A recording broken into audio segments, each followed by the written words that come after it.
Would you look at that?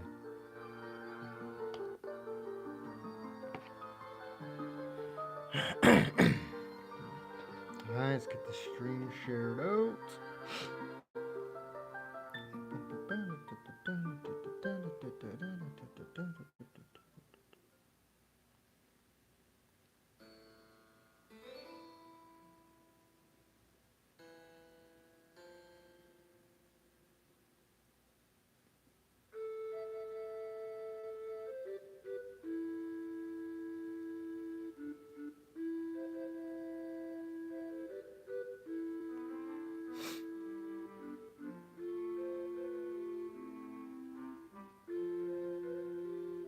What the hell just happened?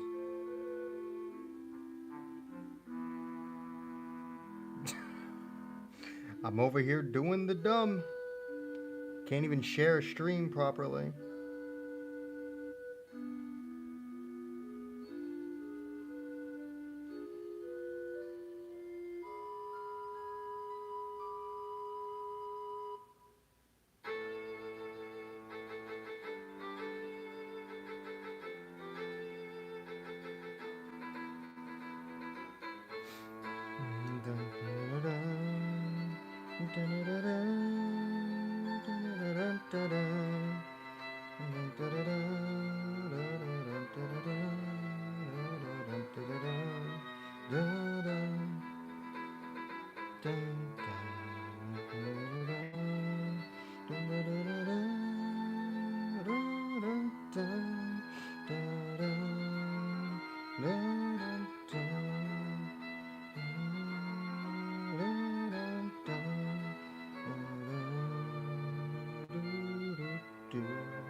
Okay.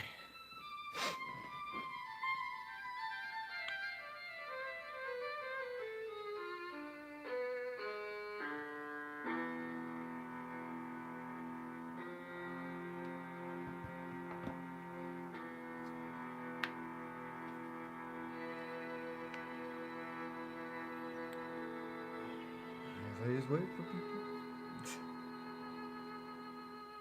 Not enough light over here on. There we go. Get you a bit more light over there, Nezuko. Get you a bit more light.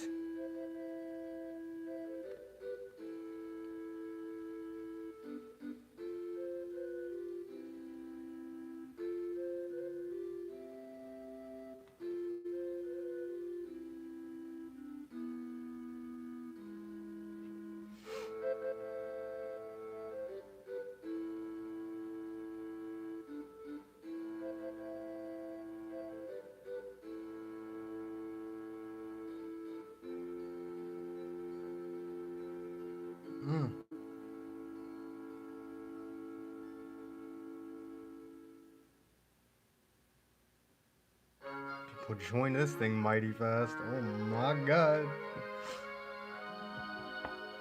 That's gonna be a lot of fucking notifications. Fantastic! It's gonna be a lot of notifications, alright.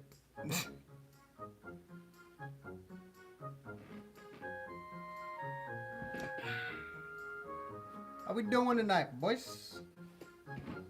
How we doing tonight, boys? What's going on? What's going on with you? Move a bit closer. Thank you. Move to the side. Why is rosé so bad? I don't know, man. Tomorrow's video is gonna be me fixing not LF rosé. I always do that. Zenkai rosé. Tomorrow's video is me returning the fixed series to fix Zenkai rosé. So may not be, a thing that ever happens, but at least we all can have a properly made rosé Zenkai here on this channel. I need to make my own modded version of Dragon Ball Legends where everything actually works properly. Probably wouldn't have any PvP access, but everything would work properly because it would actually be like a ROM hack of the game. It'd be a whole ass ROM hack of the game. If I knew a fucking thing about programming, yeah, sure. My knowledge on programming is very, very limited. Oh. Oh, needed that neck crack. Oh, that one felt nice. Also, we're upgrading / reverting, I guess. The skull mug is back. Skull mug. I haven't showed off the skull mug in a hot minute. Haven't used the skull mug in a hot minute. But that's where our drinks will be tonight. I'm not gonna fill it up though, because that's how you drink way too fast. That's already like probably double. Well, I wouldn't say double what my normal glass holds, but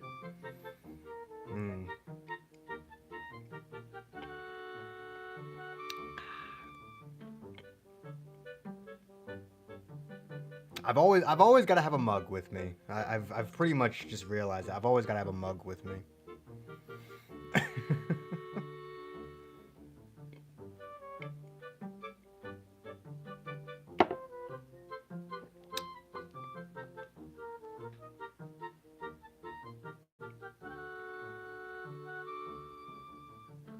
Like I said, tomorrow's video is gonna be Zenkai Rosé on the Return of the Fixed series.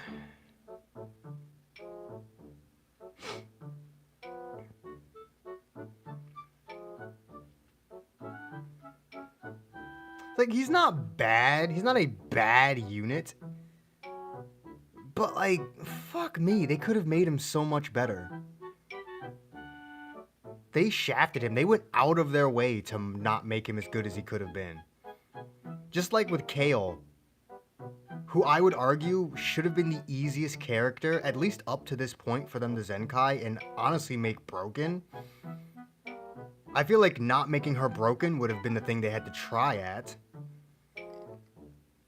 And the same thing with Rosé. Like, I feel like he should have been so easy to Zenkai.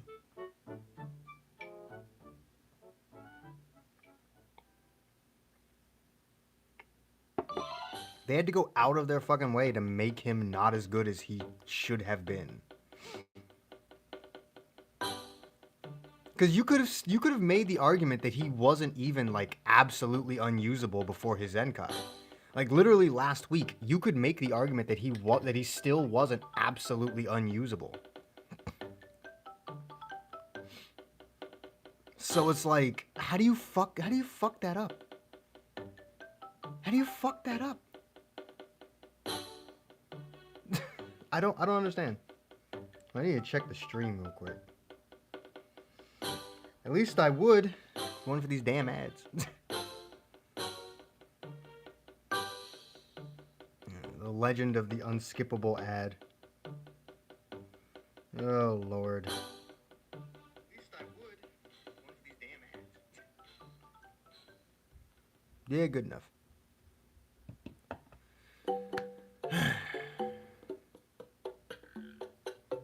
So dumb. I suppose I can, like, just try going over him now. Why are you barking, bitch? Oi! Shut up! Damn dog barking. Excuse me.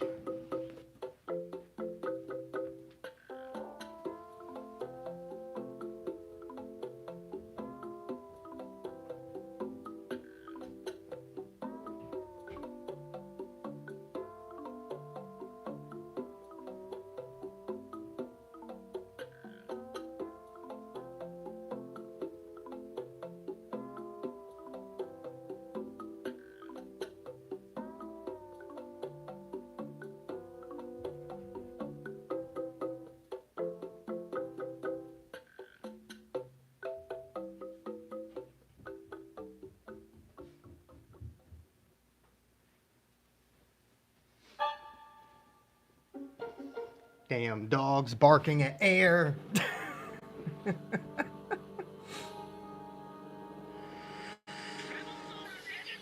Oh, hey, it's the short that, for some god-awful reason, got 1,200 views. Why does that short have so many views and so many likes, by the way? I don't understand.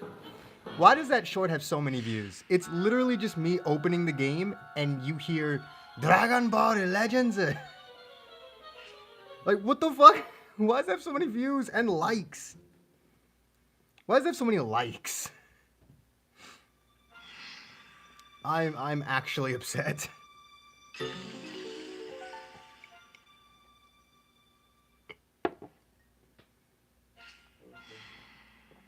Oh my god.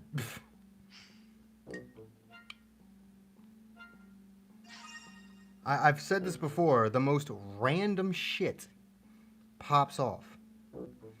The most random shit pops off, and I don't understand it. I'll never understand it.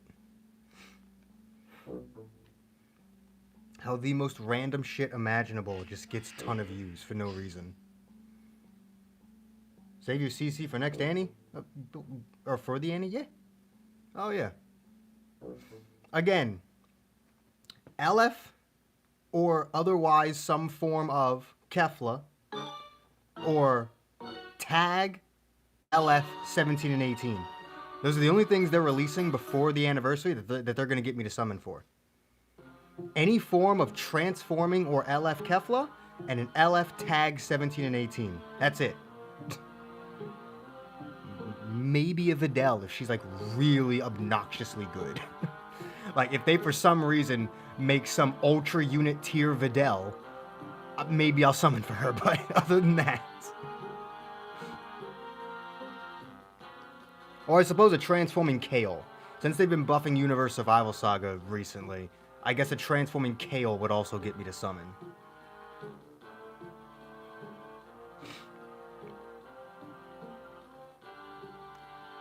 But the likelihood of any of those units happening, except maybe the Kefla, are extremely low. So there's a good chance I'm just not spending crystals to the Annie. Not like I even need to. I have teams. I've got plenty of teams.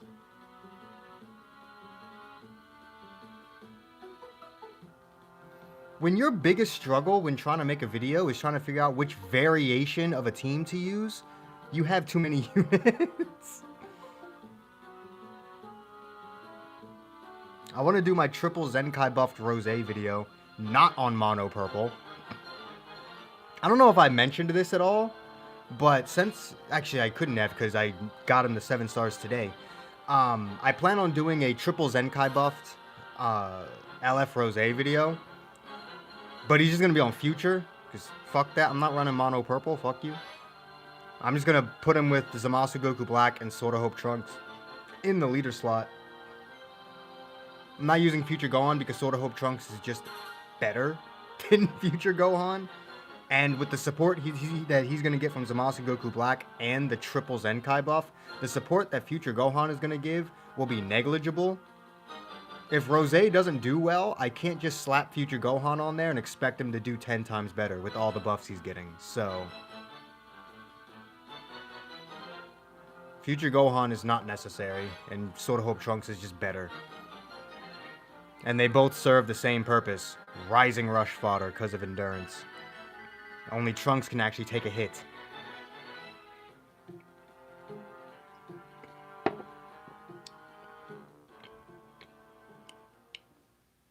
That's the team I plan on using for the 7-star triple Zenkai buffed LF Rosé. What else did I have planned? Well, I actually have to finish Zenkai. I actually have to finish the Red Rosé in order to do the Zenkai buff Zamasu video.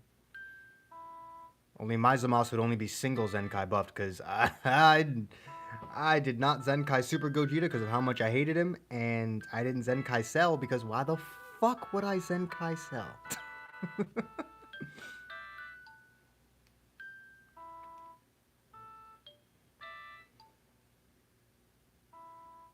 Besides, having one Zenkai buff on a team is a lot more practical than 3 for one character. I'm just doing it with Rosé because it's just fun. But with Corrupted Zamasu, he's someone you're actually going to see in the meta a lot, so... At least now.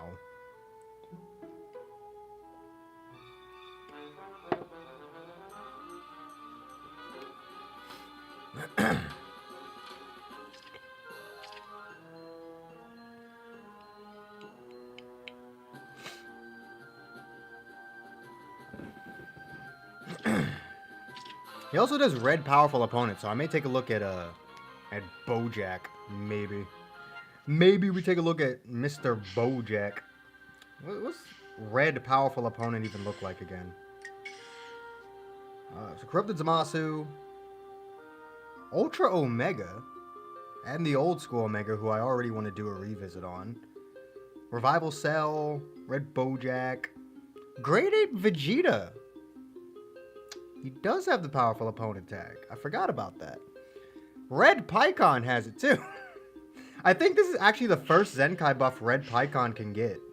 Yeah, because his only tags are Otherworld Warrior and Powerful Opponent. So this is the first Zenkai buff that Red Pycon can get. That might be interesting.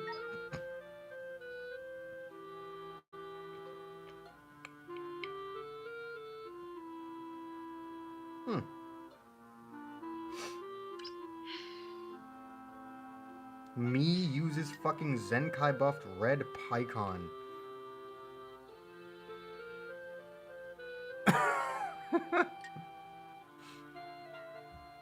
After transformation, he has major impact damage.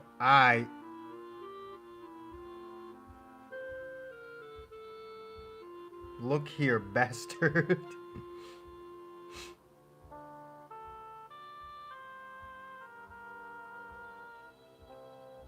His main ability is so ass because it doesn't affect all enemies. It's just the one. I mean, the cancel enemy attribute upgrades is very good, but the other two parts are just dumb. I always forget that Pycon has the powerful opponent tag.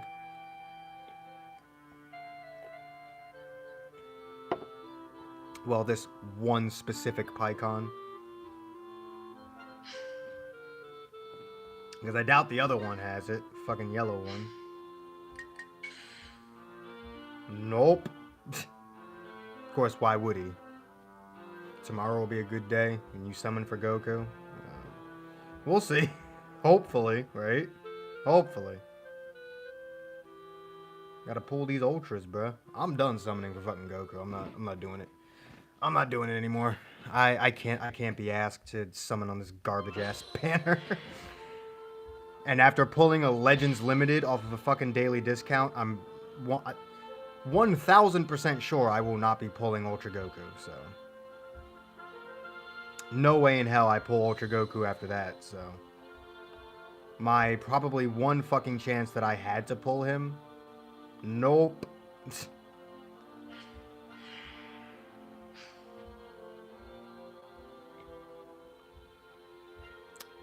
Not in the cards, boys. Not in the cards. For me. But anyway, all that nonsense out of the way.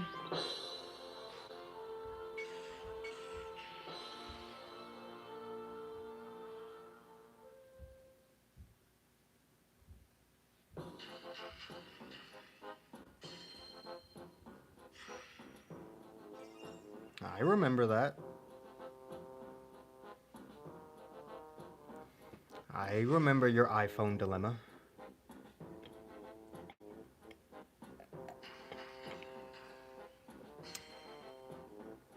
Such a fun game, by the way. Shit. Such a fun game, by the way. Look at it. Look at it. Look at it play itself. As slowly as it can possibly do it, by the way.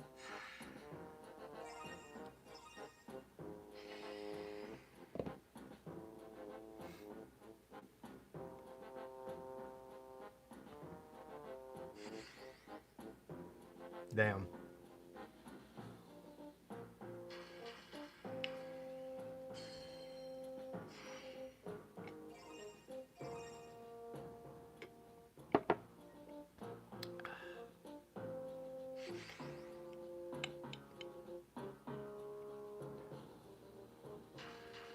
Bro, I could be using my phone's battery for literally anything else. Or just not using it at all. This is what gameplay is. This is what gameplay is in Dragon Ball Legends. This right here.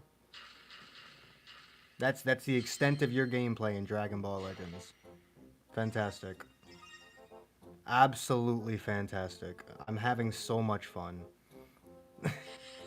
I'm having so much fun playing the hit mobile game Dragon Ball Legends with its 60 million users. So fucking amazing, bruh. Other than being a Dragon Ball game, what is the appeal behind Dragon Ball Legends? Because it sure as hell can't be this. It sure as hell can't be this. This cannot be why people play.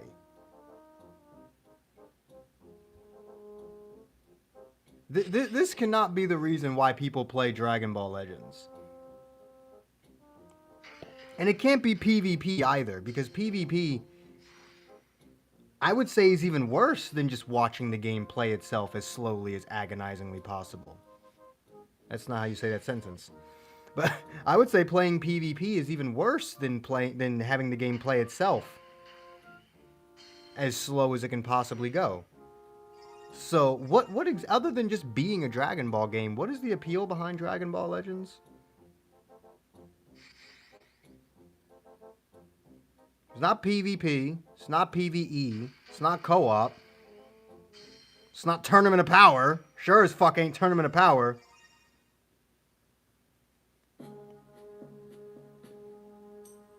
It's probably not Full Power Battle either, because that only just got released.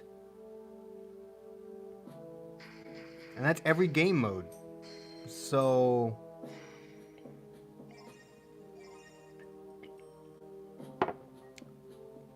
And truth be told, Full Power Battle and Tournament of Power both fall under PvE content, so... Yeah, it's not PvP, it's not PvE, and it's not co-op, so what's the appeal? I don't get it. Why do people play this bum-ass game?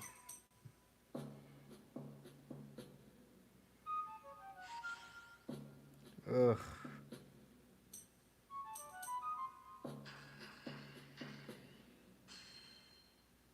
So why does the screen go black when it does that now? Did it always do that and I just never fucking noticed? Can't be the case. See, it used to have this in the background. Now it goes totally black when it starts doing the pom pom pom pom pom. Whatever.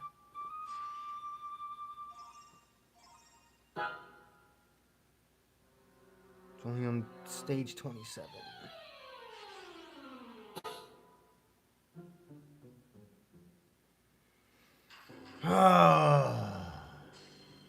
Yeah, watching this happen over and over again is... What the fuck is this? I'm just watching two health bars beat the shit out of each other for like 5 seconds. It takes longer to load the damn thing than it does for it to actually win.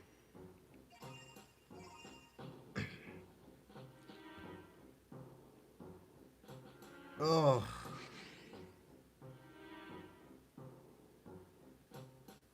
Come on, man. This is so boring. Oh, there's the fucking Zenkai.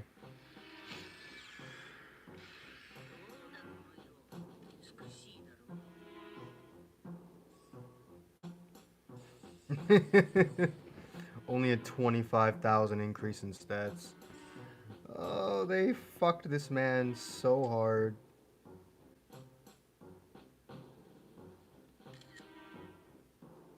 Ugh.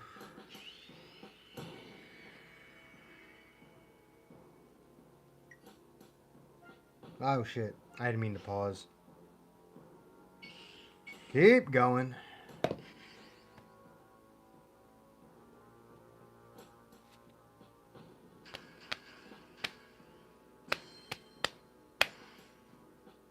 That's it. All you get. You just get 2 health bars smacking the shit out of each other for no reason. Thanks.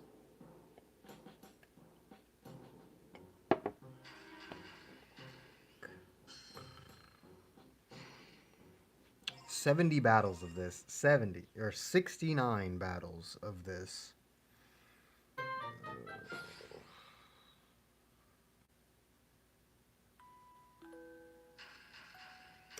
Honestly, I would say, respectively speaking, they did kind of curb stomp him. Is he as bad as Kale? No, but he was better than Kale before the Zenkai. So it makes sense he'd still be better than her after. I would say, relatively speaking, they screwed him just as much as they did Kale.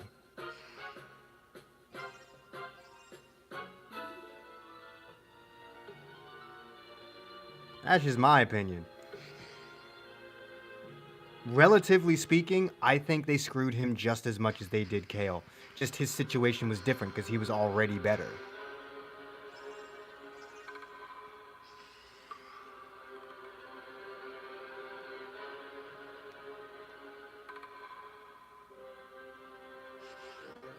He might be the most botched. He's not the most botched. I'd still think Kale is the most botched Zenkai ever. Because I genuinely can't think of a unit that's easier to Zenkai, that would have been easier to Zenkai and make really good than her. Other than maybe this rosé. Like, what the fuck, bruh? Obviously excluding the LFs, because the LFs are just gonna be good. What? Who's the worst LF Zenkai? Goten? He's still good. Like, there's no bad LF Zenkais.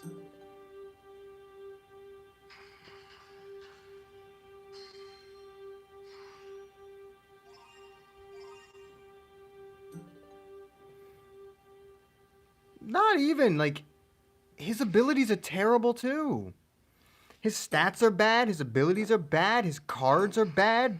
Green, super, and ultimate, because his super gives him his vanish back on hit, not on activation. That's one bad thing about it. And neither the super nor the ultimate have blast armor, so that's terrible. Green card doesn't give him key. His main ability is average at best. I'd say slightly below. And he doesn't have a single good unique ability. None of his unique abilities are really useful. His unique abilities are shit that I would see on a unit that came out when he originally came out.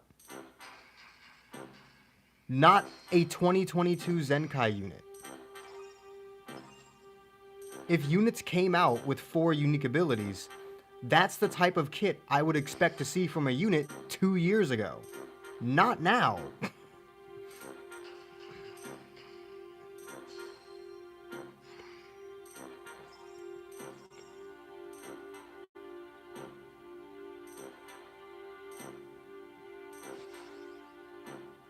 Not like the health restrictions are bad.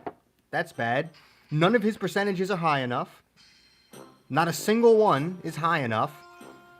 The overwhelming majority of his reduced damage can be canceled, and you only get it if you vanish. So it's not even like he can just cover change and have 60% reduced damage. He has to vanish first, and that 40 of his 60% is cancelable. All of his buffs are cancelable, in fact. Most of them, anyway. I think there's a few that aren't, but the overwhelming majority of them are cancelable. His swap out debuffs are, like, negligible. Like, when are you actually going to see those come into effect? Especially since when he's swapping out, your opponent is probably also swapping out. So the only real thing you're ever gonna get value out of is the 25 key he gives when he swaps out. And then again, none of the numbers on his last unique are good enough.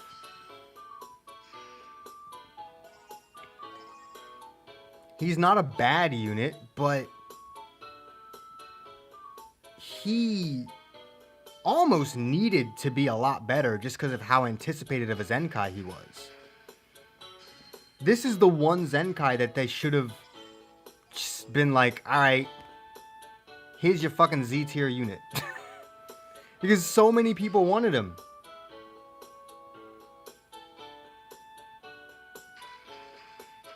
Obviously, I'm not saying make him the best fucking unit in the game, but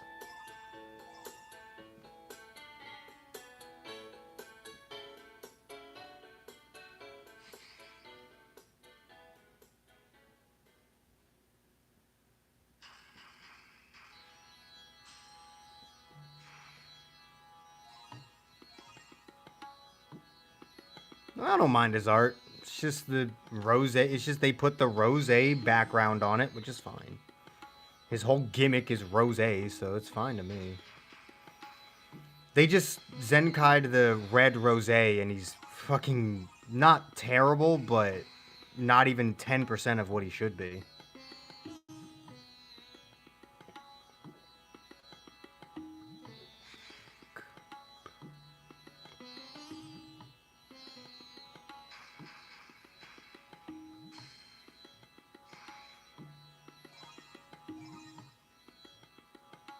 As a character, yeah, probably, but Rosé is just Zamasu in Goku Black's body, so they're literally the same person.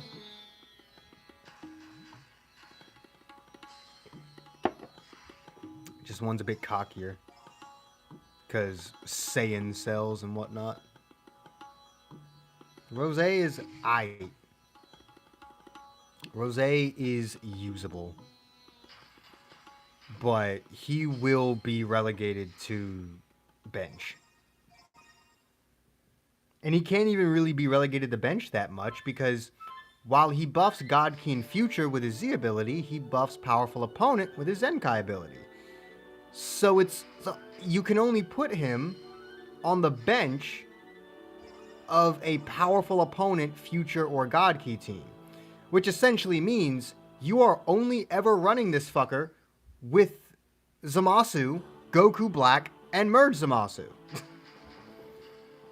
You're either running him on bench on future, or you're running a Zamasu God Ki team. Like, that's it. When it comes to God Ki, you're literally only running him with like other Zamasu and Goku Blacks. Because he wants to be with God Ki or future, but he also wants to be with powerful opponent, despite one side of him not wanting to be with powerful opponent. It is fucking stupid.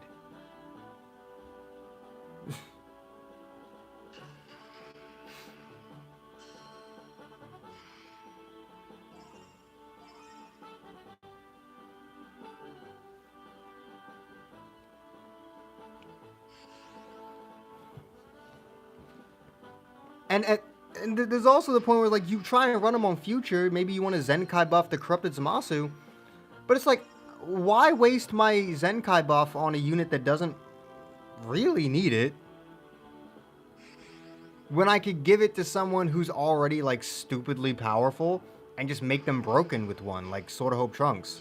I could use my Zenkai slot for him, and my team just becomes better than it would have if I Zenkai buff corrupted Zamasu. Because he's not fucking good enough to make the team.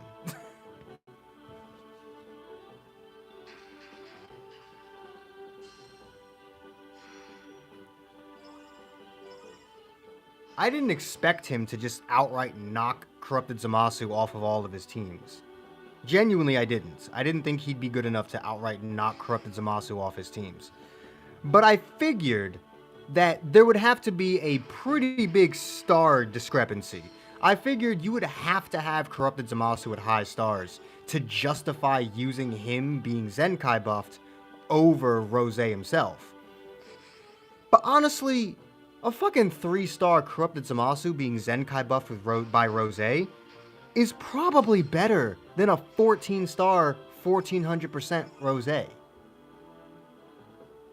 It's fucking stupid.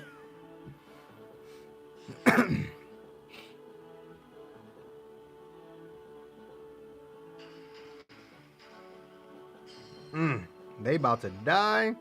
I'm not going to make it to battle 69. I'm going to have to start doing it manually before battle 70.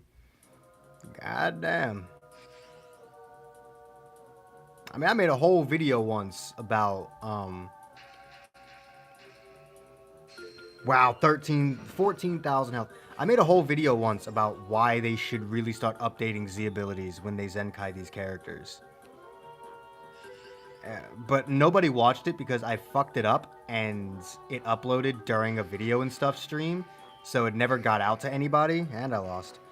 It never got out to anybody. So I think I might have to do an updated version of that video so that people can actually see it. And not have it go up in the middle of a live stream. That'd be nice. I mean, you don't need Goku. You don't need boost units at all to do the fucking Battle Gauntlet. I could complete the Battle Gauntlet with hero units. This shit is so mind-numbingly easy and boring.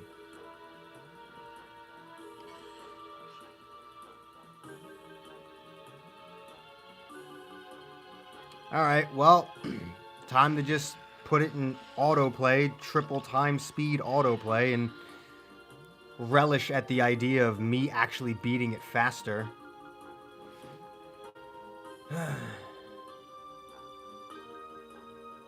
Let me scroll up here, because I think I missed something.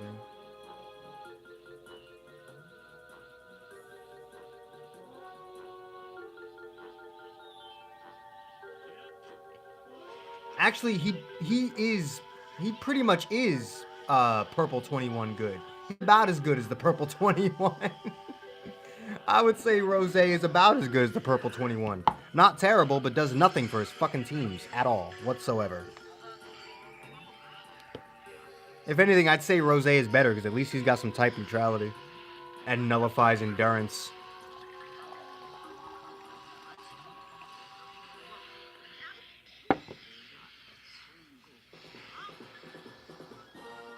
Damn it, now he's type neutral.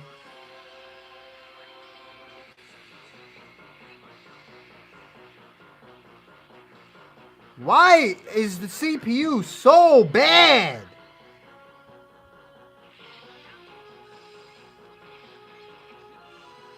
I cannot.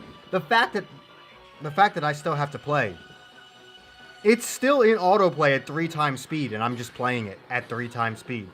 I'm playing the game at 3 times speed, and I'm still better at it than the CPU is.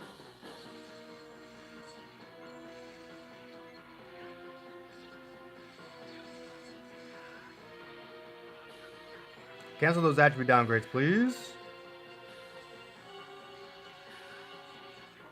As long as you don't destroy the super, I'm straight. Just buff me up!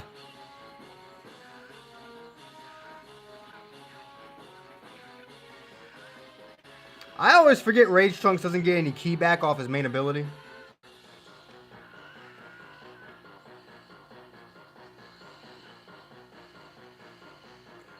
Heal up and rush this fucker. That's fine. Got rid of his vanish.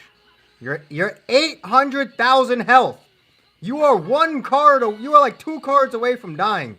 If you don't fuck off, try and rush me, piece of shit.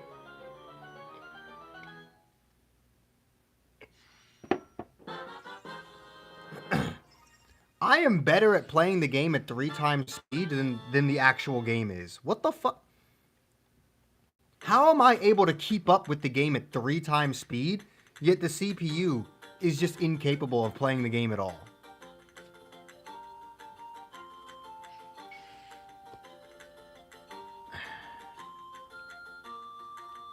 Whatever, man.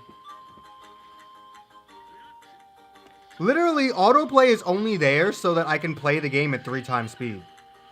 Like, I'm not even kidding. Autoplay is only there so I can play the game at 3 times speed.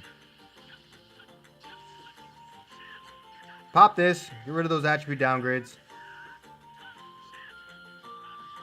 Switch the fuck out. That's some fast-ass key recovery.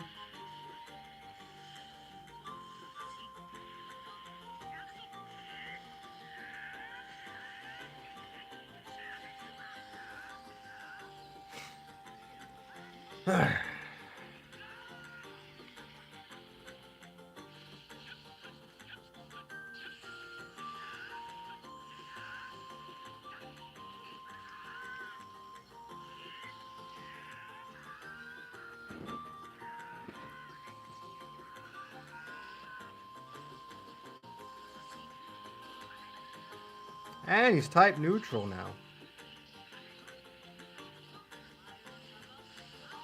God damn it.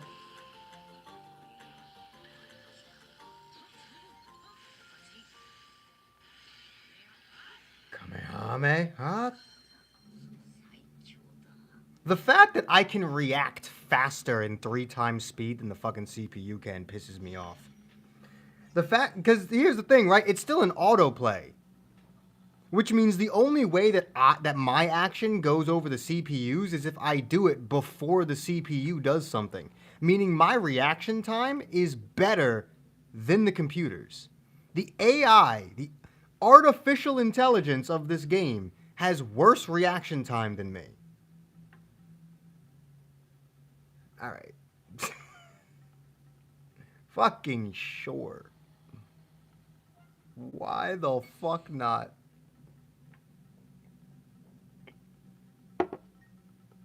Why the fuck not, bruh? You know what, Trunks? Just stand here for a while. I just want you to build up some damage. Just stand here and get hit for a while, please. Turn autoplay off so he just stands there. I just want Rage Trunks to get build up before I do anything. I can just beat this. I can beat the stage a lot faster if I can start things off with Trunks already fully maxed in terms of his uncancelable abilities. Okay, there we go.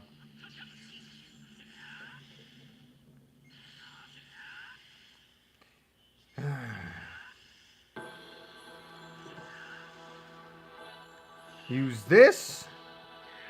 Give me that health back, biatch. At least it wasn't the one that had the Dragon Ball. Alright, this is fine. Pop another green.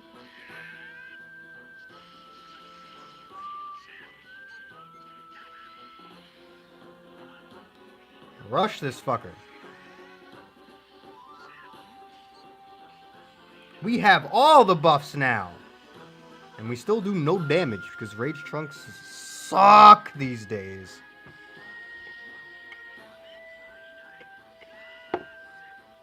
I literally have like 30 buffs going, and yet that rush only did 4 mil.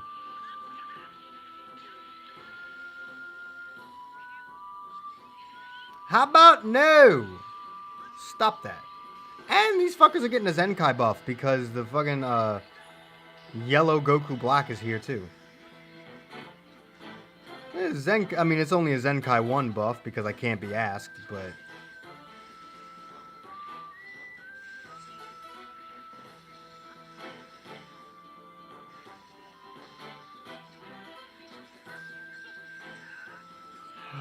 Huh? Damn it.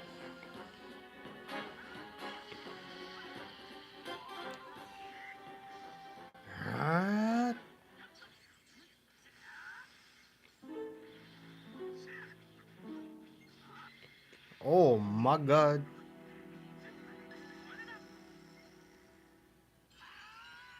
Bro, playing the game at normal speed is some ass.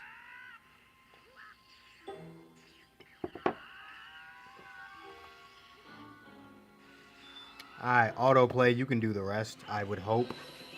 Apparently not. Apparently it can't. Apparently the autoplay can't do it. Oh, at least it guessed the rush! I would like to think the CPU knows what the CPU's gonna pick. At least he guessed the fucking rush. Jesus Christ. See, this is another reason why I don't like doing these fucking battle gauntlets. They're just a waste of time. My time's not that precious, but shit. See, like, I'm already bored of this bullshit. I've played 2 stages. 3. I've played 3 stages. Myself, after letting the game do its fucking health bar beating up shit for like 65 battles. I've played 3 stages and I'm already bored. I already don't want to fucking do this shit anymore. Oh my god. Why are the battle gauntlets so terrible?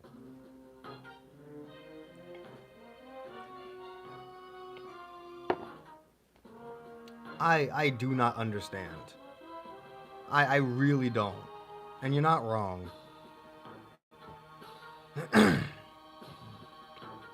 I should not get that bored that fast.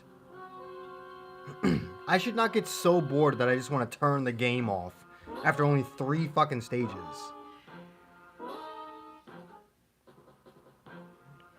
I still only have 600 combat points too, because I can't even be asked to do the fucking raid. And at that point, that's just free crystals I'm not getting, but fuck this bullshit, man. Like, that's a total of 2,000 crystals between the raid and the battle gauntlet. So it's like, I have to do it. But fuck me, man. I don't want to. I really don't.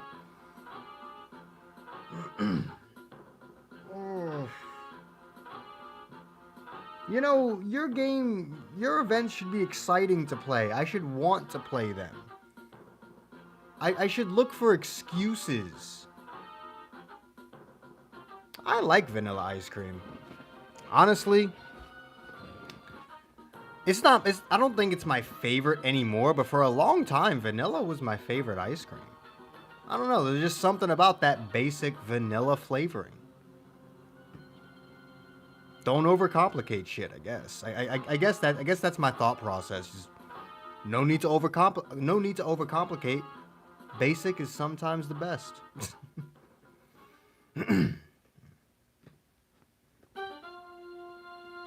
When I was a kid, it was cotton candy. Because of course it fucking was.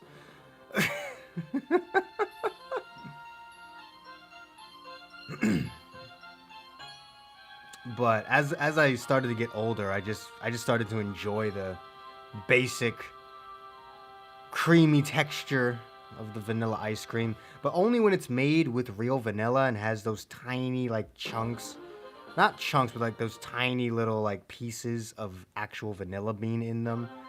Like, oh, vanilla ice cream has to be made very perfectly and in a very specific way in order for me to like really enjoy it. But for the most part, if you ask me to get some ice cream, if you ask me what type of ice cream I wanted, more often than not, I'd just say get me some fucking vanilla. Vanilla, maybe like cookie dough. Like cookie dough is probably my favorite, but that's just because I like eating the cookie dough. And it's literally just vanilla ice cream with cookie dough in it.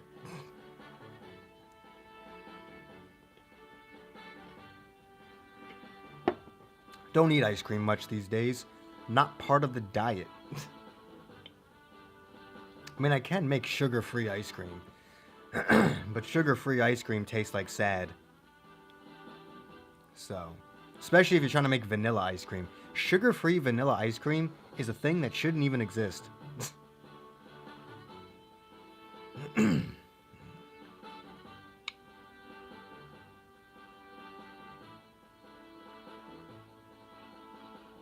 Shit, I would argue vanilla ice cream might be a little bit underrated.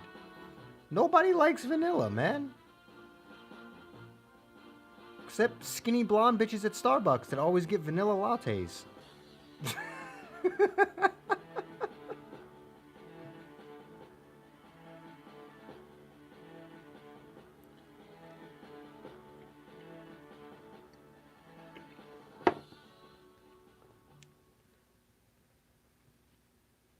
Though I can't say shit, I am most definitely one basic bitch when it comes to Starbucks coffee.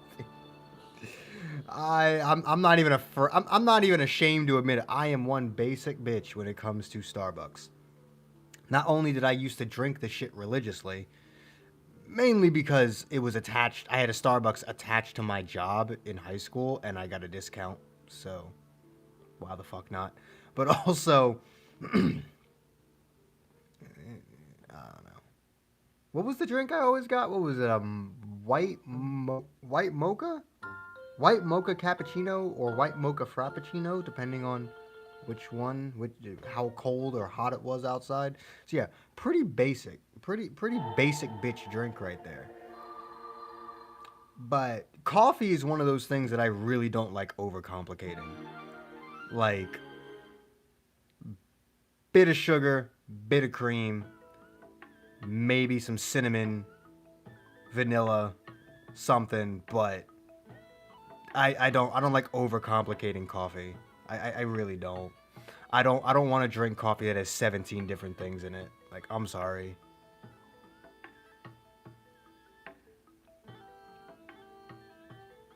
I didn't hate pumpkin spice, but I never bought my own. The only time I ever drank a pumpkin spice latte was when one was given to me.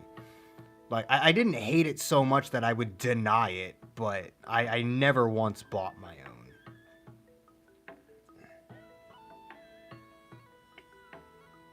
I didn't like it enough to buy my own.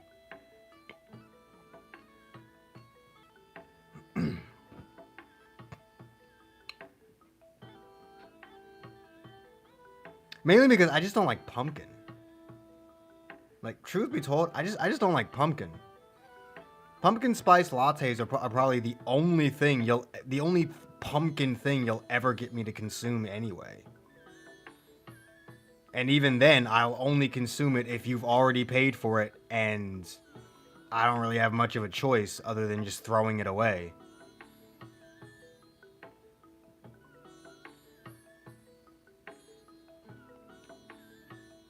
There's very few things that I won't eat. Pumpkin is one of them. I don't know why, I just don't like it.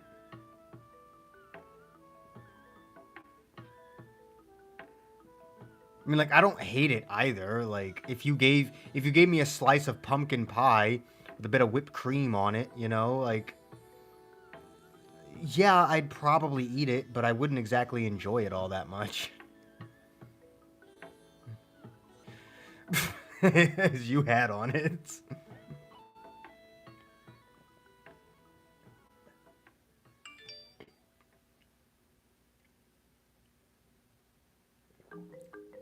Just not a big pumpkin guy. That's another thing. I don't really like squash. I think squash tastes weird. Brussels sprouts are alright, but only when you don't overcomplicate them. Just cook the fucking Brussels sprouts. Don't add 17,000 things to the Brussels sprouts and cook them in some fucking overcomplicated broth that also has 17 things in it. Just boil the fucking balls of mini spinach. Just fucking boil the damn things, add some salt and pepper, and I'll eat it. Stop overcomplicating food.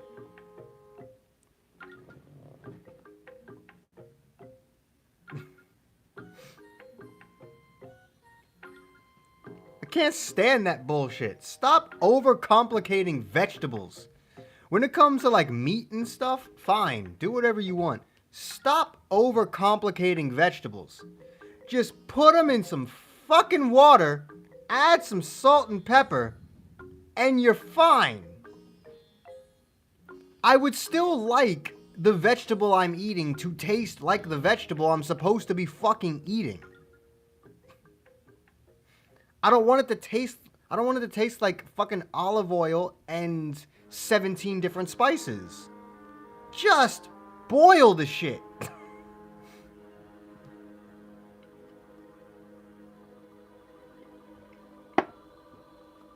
Saute it if you must. Add a bit of crunch to it. I don't mind that. But stop overcomplicating the shit. It's so unnecessary. This is like this isn't some 5-star restaurant. You are cooking at home. You are cooking shit at home. Stop overcomplicating shit.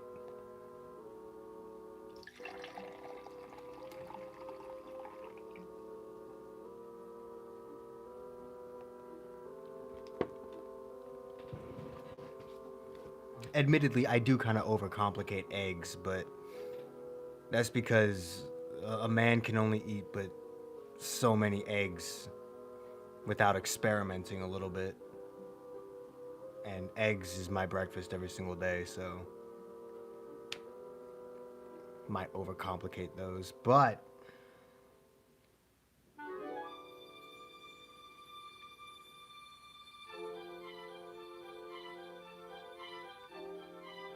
not even. Black people really don't overcomplicate food like that.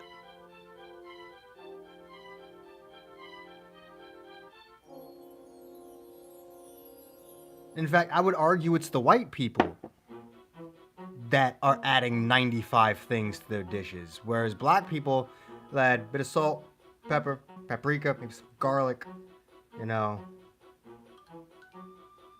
They're just adding the essentials and then cooking it properly.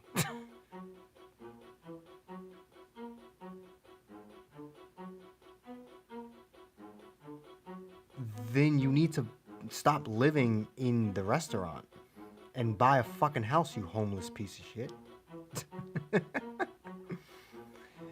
If you have a 5-star restaurant, you should be able to afford a fucking house.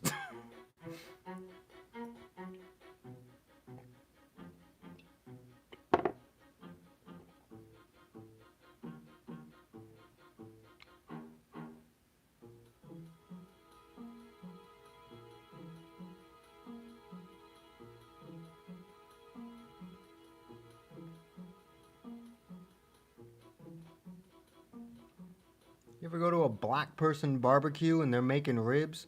Guarantee you those ribs ain't got more than like 5 seasonings on them. Go to a white person's barbecue, those ribs have 20 different seasonings for no fucking reason. They got 20 seasonings, their sauce is made out of 50 different things. Black person's house is just fucking barbecue sauce. Like, just fucking barbecue sauce.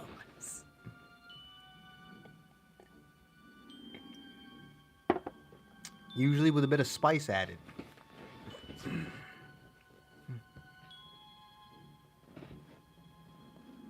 Food is art.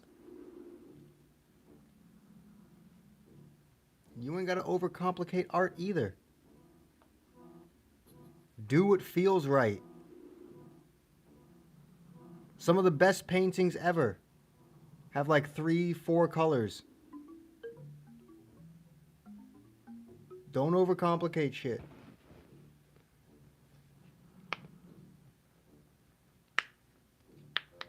When you're adding 2, 3, 4 things to something, you're fine. When you get into double fucking digits of the amount of shit that you're adding to something, there's something wrong with you. When you start entering double digits for one item, there is something wrong with you.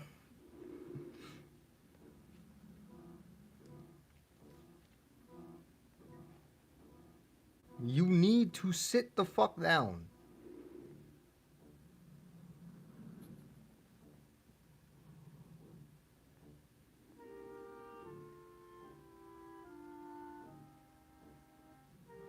Some of the most overcomplicated foods just make you ask why this needed to be so overcomplicated.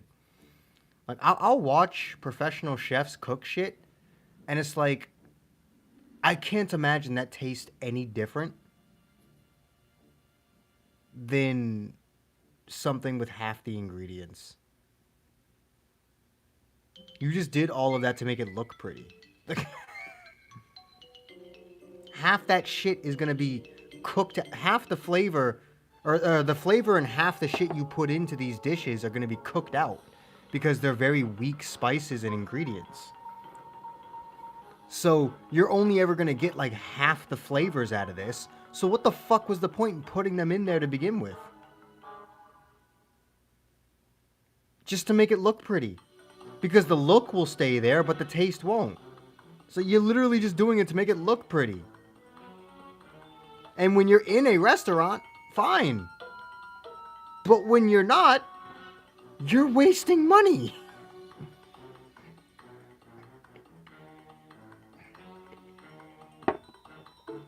When you're at home, food doesn't have to look pretty. It just has to taste good.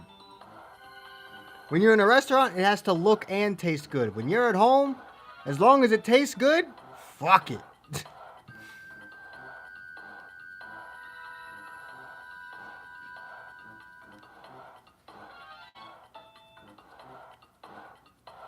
At home, taste matters more than look.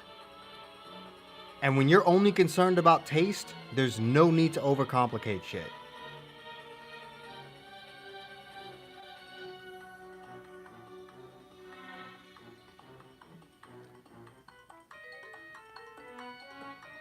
I would say that's the reason I don't drink Starbucks coffee anymore, which, yeah, I'm finally going back to the original topic now.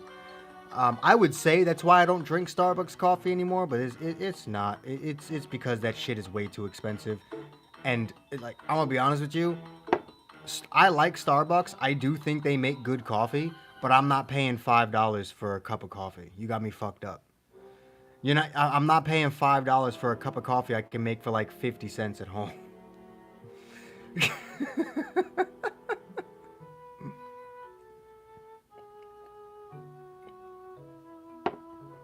I'll be good and goddamned. I will miss out on a few interesting flavors for the sake of not spending an outrageous amount of money every day. Because $5 a day for one, and keep in mind, I usually don't just drink one cup of coffee. I usually have two. I usually have two mugs, depending on what time I wake up. Like anytime I wake up early, like today, um, I have two mugs. So that would be $10 a day on coffee, $70 a week, fucking $300 a month on fucking coffee. Are you out of your mind? Are you fucking crazy? Nick! No!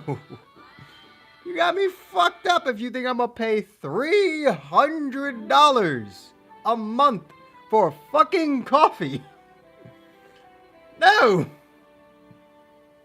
When I can pay $10 and have a month's worth of coffee.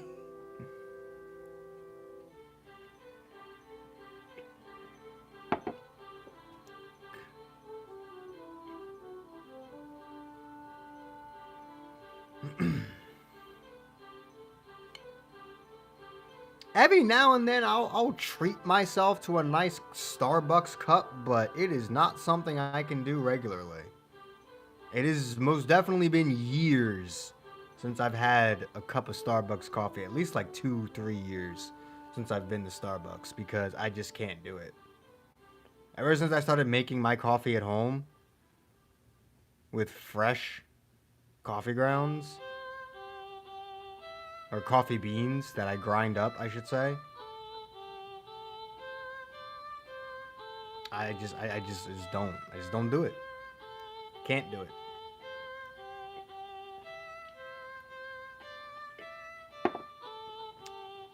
I take my coffee very seriously.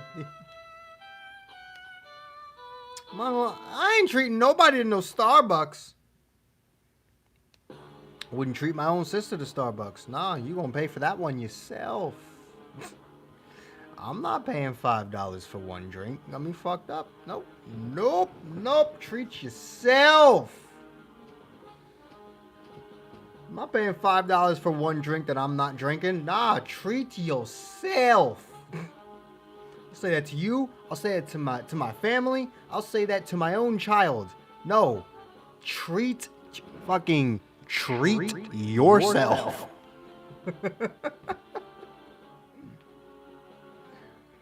Fucking treat yourself to some Starbucks.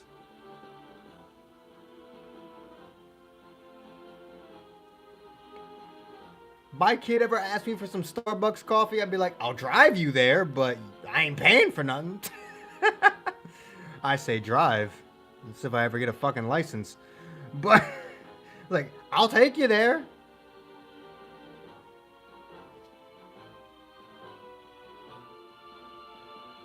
It's also Dato Doya words.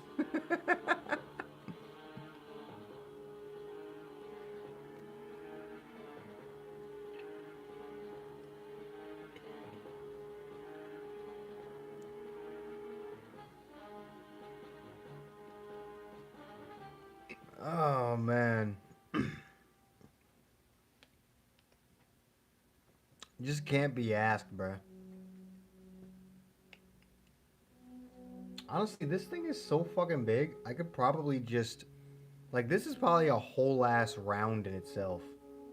Well, not quite. I think it's like two. Like if I filled this up, it's basically like 2/3 of a round right here.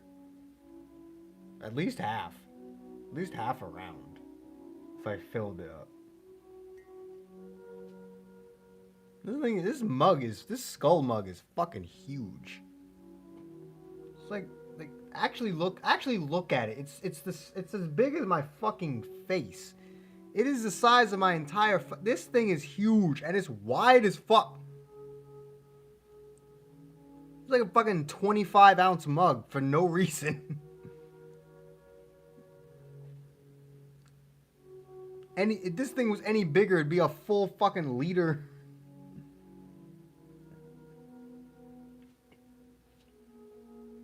That's why I don't use this thing for coffee. Because it's so big that I'd be like, bruh, I need like 2 things of coffee. Like, I already use an obnoxious amount of coffee when I make my coffee because I like strong coffee.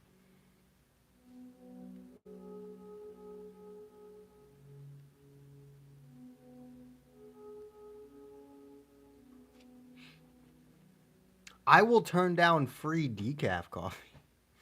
Honestly, that depends on what time it is. If you offer me decaf coffee in the morning, I'ma smack the shit out of you.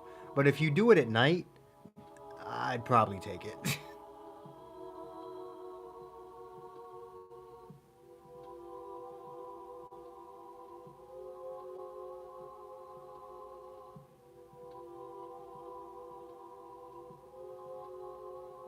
Because decaf coffee literally defeats the purpose of drinking coffee.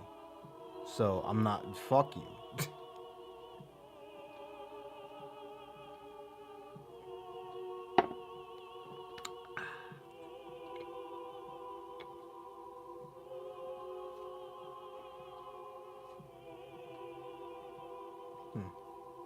Whatever.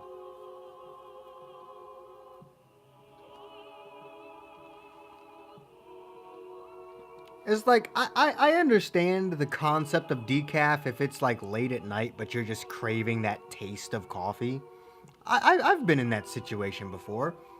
And in fact, I do have a thing of decaf coffee in the cabinet in the event that it's fucking 1 o'clock in the morning and I'm just in that mood for some coffee. But that is a very specific situation, right? People who start their day with decaf coffee blow my fucking mind. I don't understand how the hell.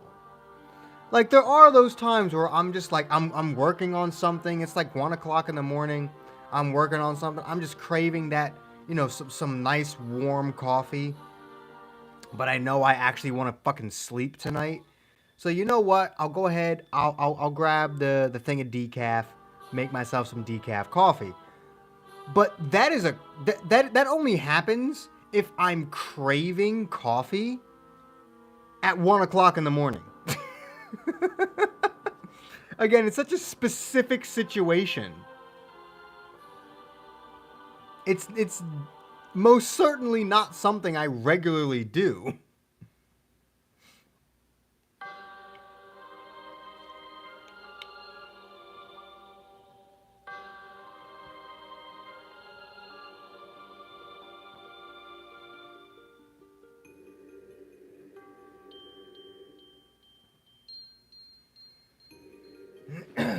Oh shit.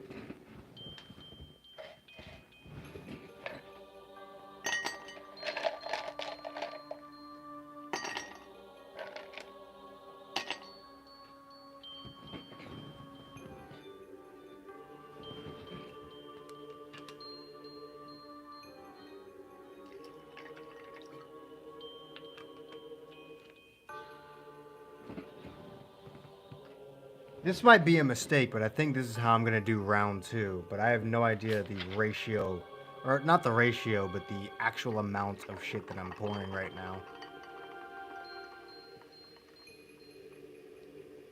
All I know is that I'm filling the mug. Well, more or less.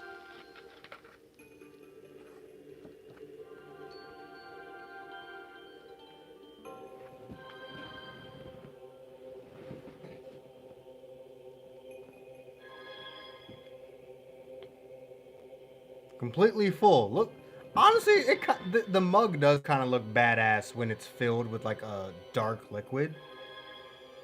It just turns into a black skull. It's kind of cool.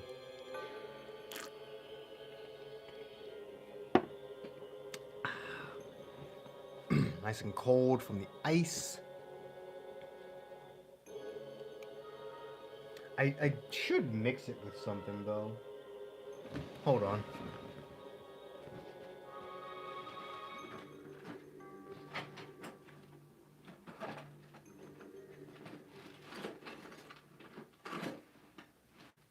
Oh, I've been looking for this.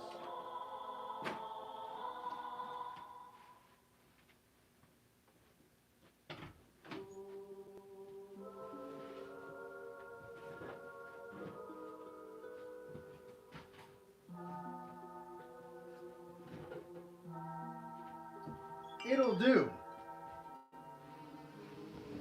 It's a fucking chopstick.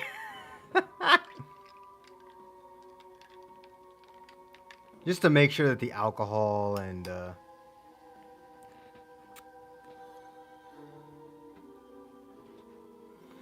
everything is even. The alcohol and the water and the soda are evenly distributed in their proper ratios.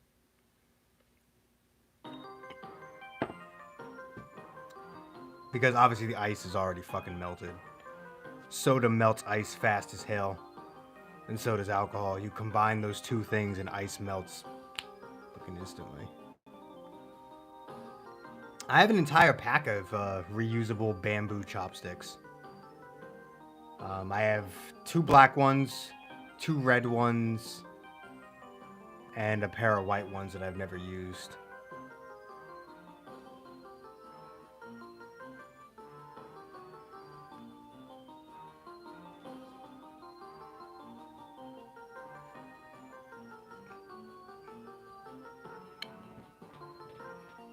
Though my red chopsticks have seemed to have disappeared. I only have the black ones and the red and the white ones.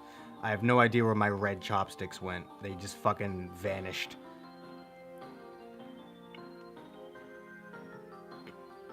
They just left this plane of existence. I have no fucking idea what happened to them, but they're...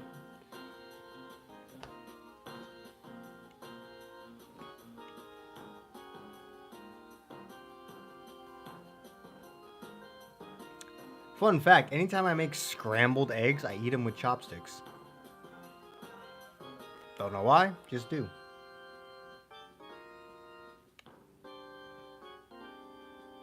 I don't make scrambled eggs that often, though.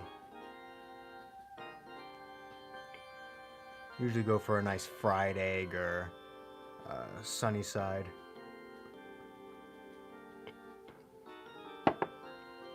Don't make scrambled too often anymore.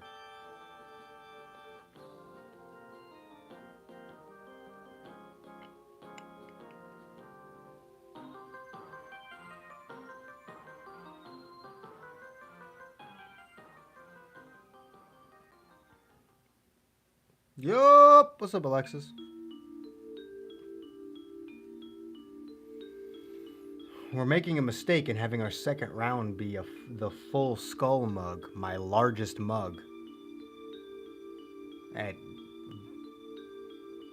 about 3/4 of a liter.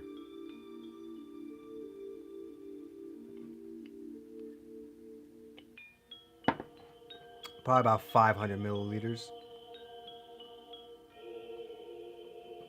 How much is a liter? How many It's 1,000 milliliters. 500 milliliters would be half of a liter. So this is probably like 700 milliliters. Probably around that. Could it fit 700? Actually, no. I think 500 milliliters is probably actually better. So half a liter. That's what this fucking mug is. Half a liter. My skull mug, which I haven't brought this out in a long time. The last time I think this was seen on camera was during a Dragon Ball Legends skit. Team Dragon Ball Legends skit. from like a year ago. I genuinely think it's been like an entire year since this thing's been on camera. So, hey man.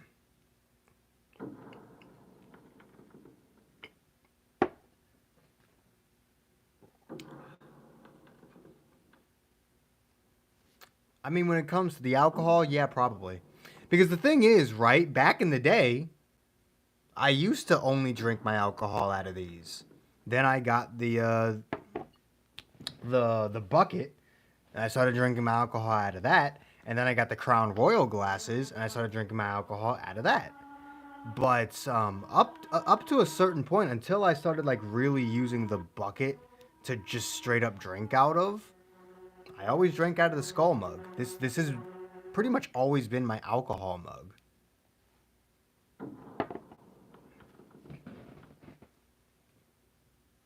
I've got the Pokeball mug, the Demon Slayer mug, and the Brass Knuckle mug for coffee.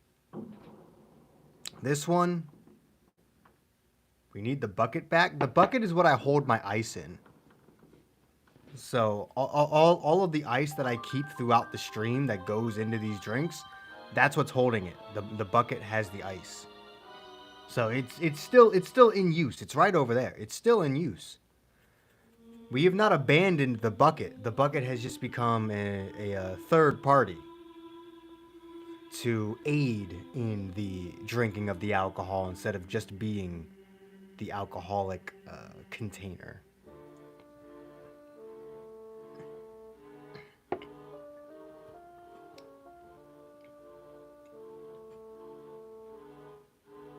Mainly because since the bucket is plastic, it won't melt as fast. Because plastic will absorb the cold air and it'll keep the ice colder longer than glass will.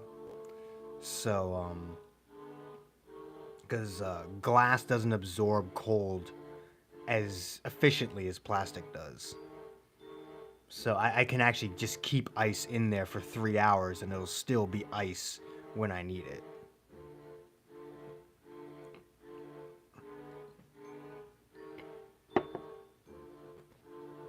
Terminator mug. I mean, not entirely. Also, look at those fucking cheekbones, bruh. Look at those fucking cheekbones. I wish I had cheekbones that nice. What the fuck?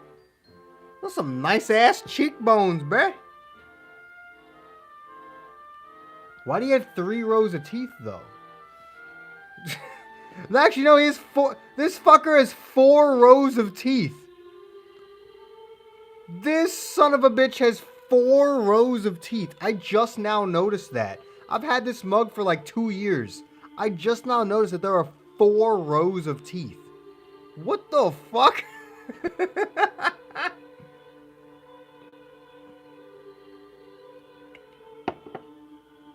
Okay, then.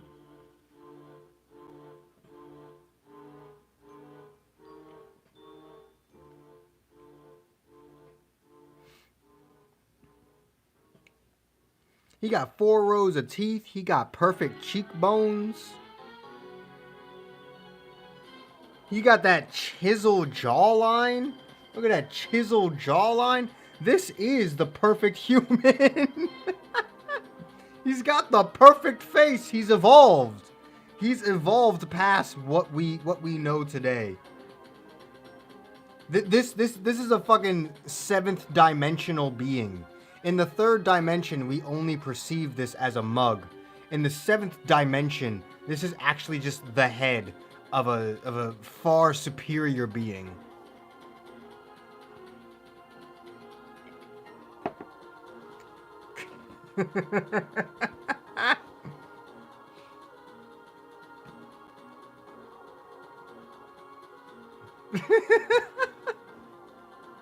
Facts.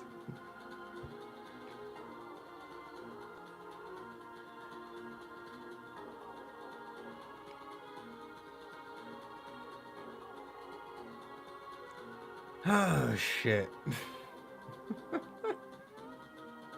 So I feel like, Alexis, you're a little bit earlier than you usually are. I don't know, usually you show up past the 2-hour mark. We're only 80 minutes in. What's the occasion tonight? You show up a little bit earlier tonight. Hold up, hold up.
Got home earlier than usual.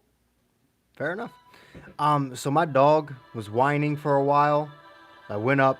I'm gonna go take her outside, make sure she doesn't piss on my fucking floor or worse, because if I have to clean anything up off the floor, I'm gonna break the field goal world record by punting a dog about 750 miles. So, so I'm gonna take her out back for a second. I will be back. I need the little Nezuko.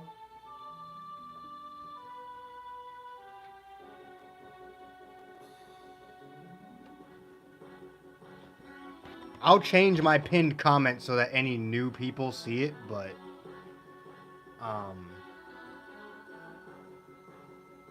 yeah. I'll be right back.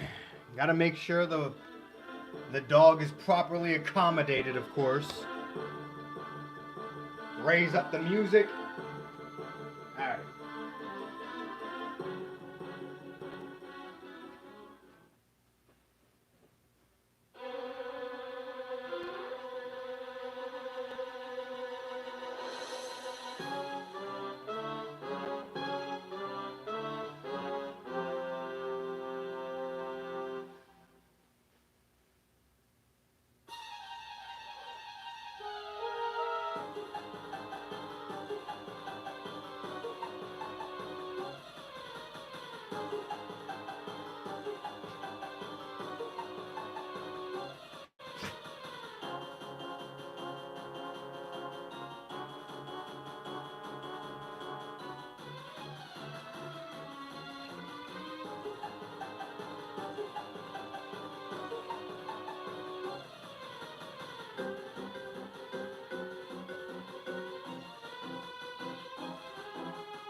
yourself, son of a bitch.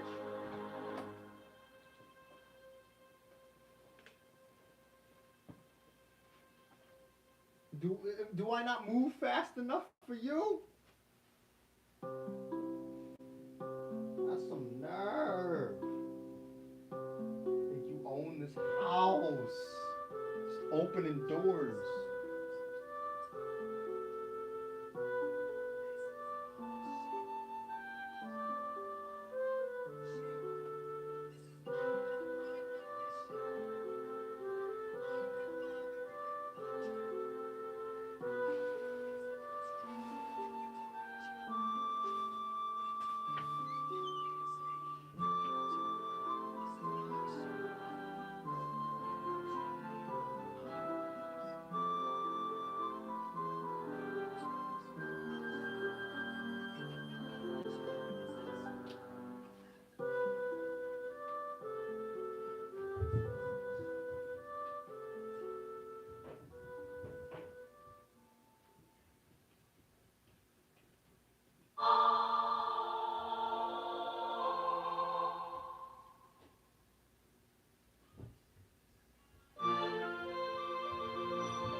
Damn dog thinks she owns this house.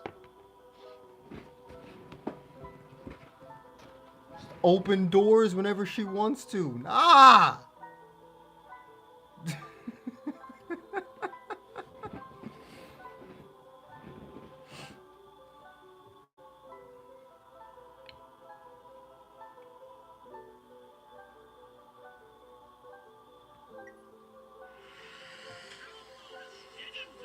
It's the counterpart to the nigga. It's Gogeta's counterpart this time. I got the Dragon Ball Legends.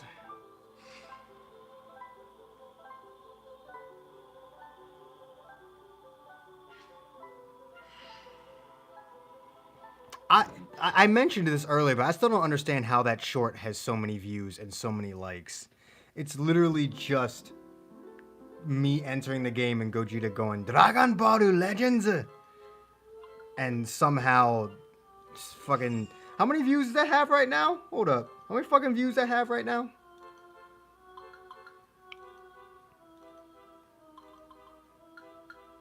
$1,309. And it has fucking 97 likes. What? How? Just Dragon Ball Legends!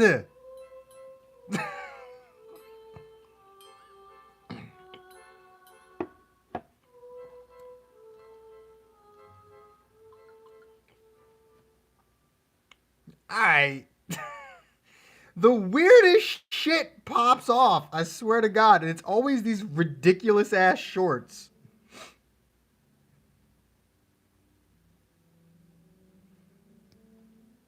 There's also that one short that I made where I just had 3 supers in my hand and I just wrecked the shit out of somebody with Namek Goku.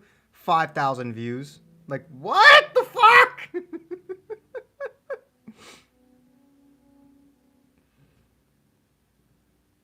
Where are these views on the videos that actually matter?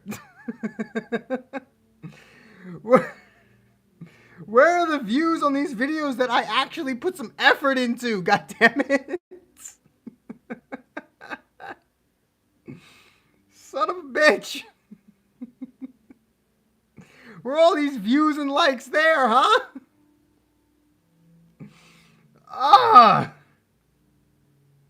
Where's all those views on the streams?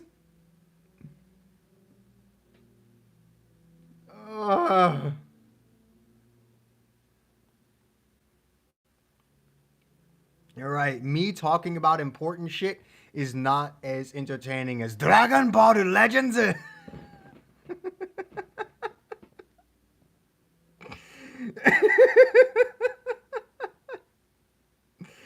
Apparently, Gogeta 4 yelling Dragon Ball Legends in the Japanese accent is fucking more entertaining.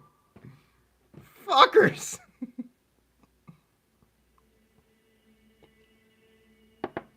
God damn it. Realistically, I should just start making more shorts because these things get an obnoxious amount of views in comparison to what I normally do for no fucking reason. Some of them, they get about as many views as the average video, but some of them just explode for no goddamn reason. 1,200 views, 700, 1,500, 990, 688, 886, 762. That 762 view short is just Zamasu using his green card 4 times in a row. Y'all want to hear it? Let's listen to it.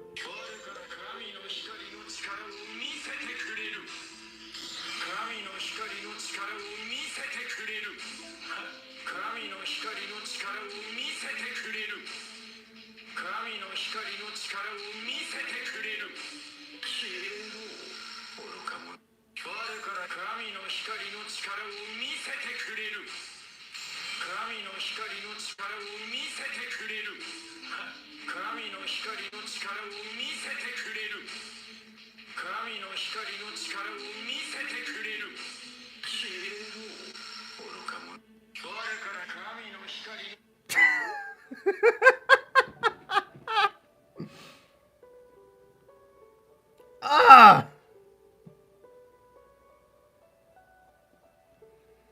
Why?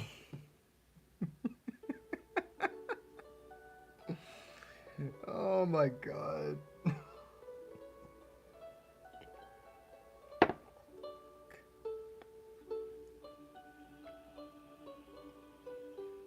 Though my most viewed short is that one random ass match from 10 months ago where I ran into a guy using Goku Black with Whis and Yamcha for the 2 held green cards, and he got a rush without attacking me a single time.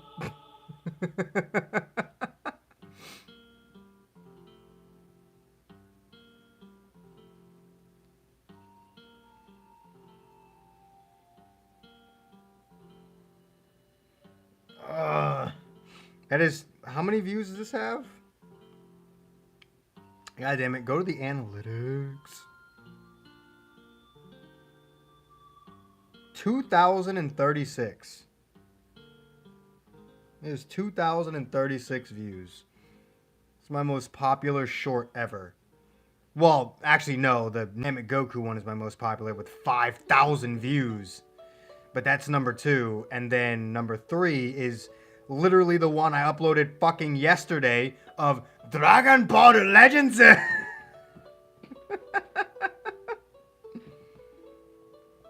Oh!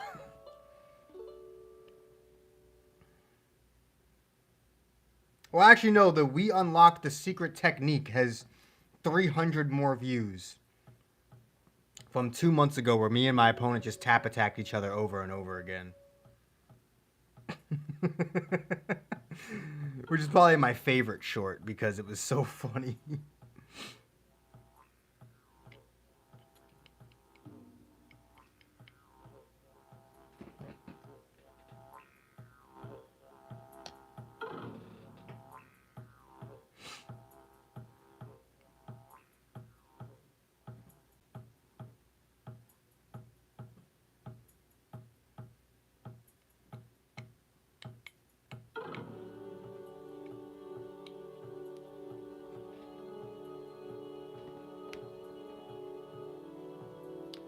Damn, this video has 38 views? What the fuck?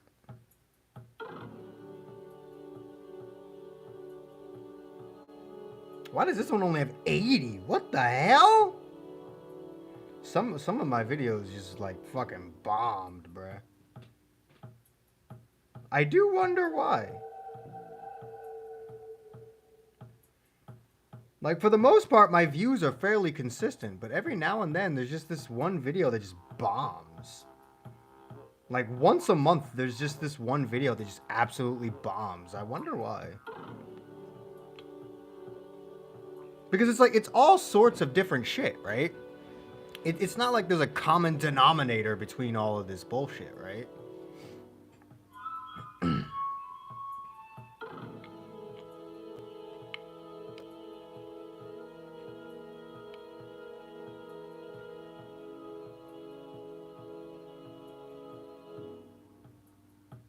I don't know.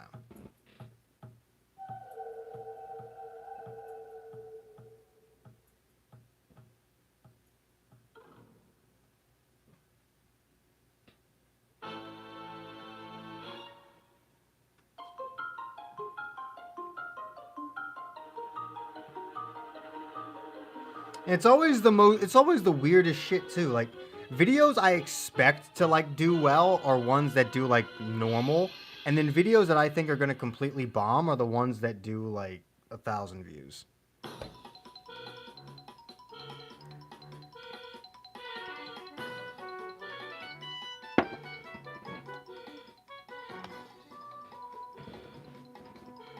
I don't know, man.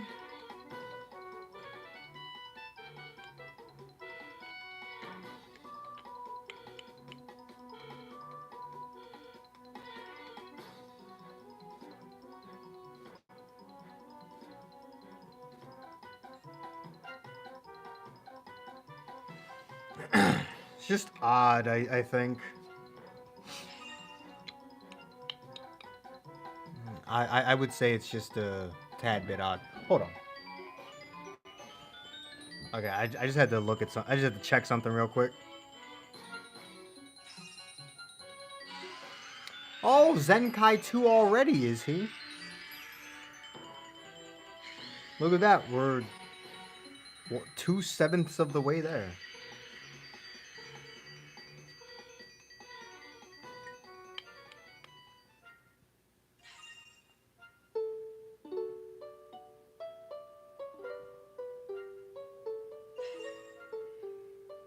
I somehow went through all 10 missions and didn't get a single skip ticket that just immediately went into my fucking present box.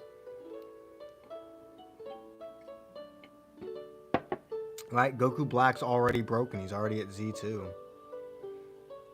Just ignoring the fact that he'd have to be at like Z21 in order in order to be good.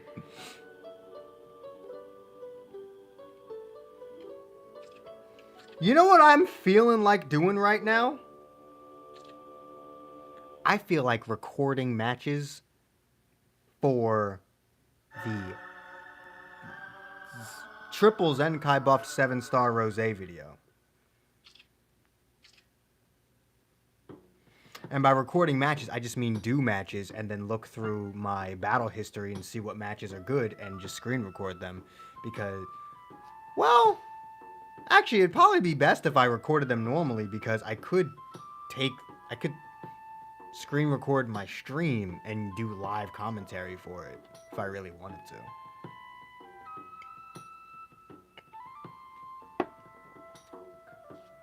I mean, I can always just screen record the replays, right? It's not like that really matters.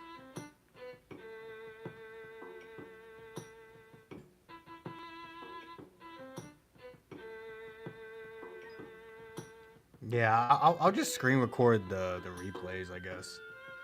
Because again, no matter what, live commentary, post commentary, how the matches are recorded doesn't really matter. Because the match recording and my audio recording are two different files regardless, so I guess it doesn't really matter now, does it?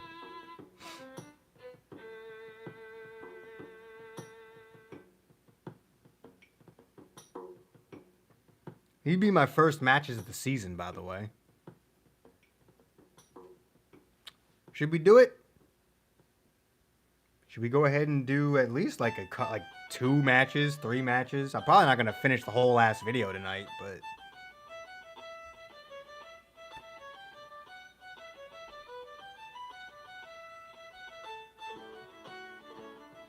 a part of me just kind of doesn't want to, if I'm being honest with you, but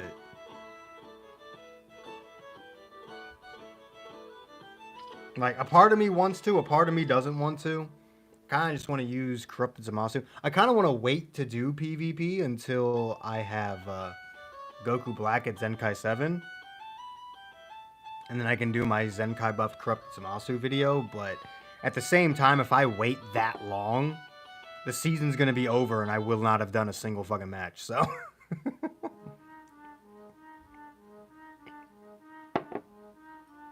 Not that I really care, but still.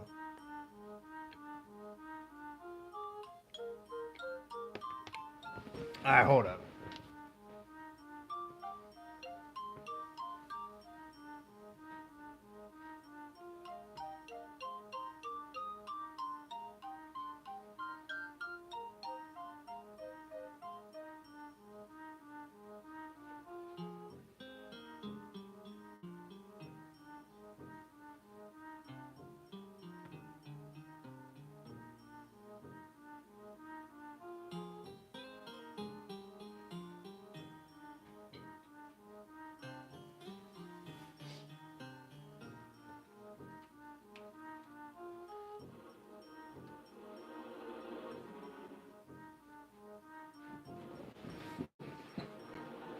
Of all the different things you could have connected to, why would you connect to the phone that I have never once, not one fucking time?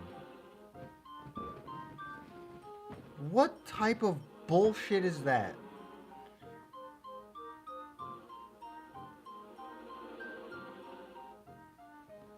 Alright.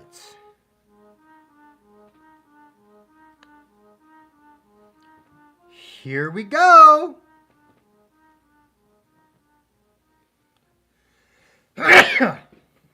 Yup. This will be the one time when I run into fucking LOE. Oh, would you look at that? Mono purple. Alright then. Realistically, I could just bring Zenkai Merge Zamasu instead of Zamasu Goku Black here. Which I think I'm gonna do. Because he still gets all the Z abilities. Except for Super Saiyan Goku's, which I'm kind of fine with. Or Super Saiyan 3 Goku, which I'm fine with. So, we're gonna do this.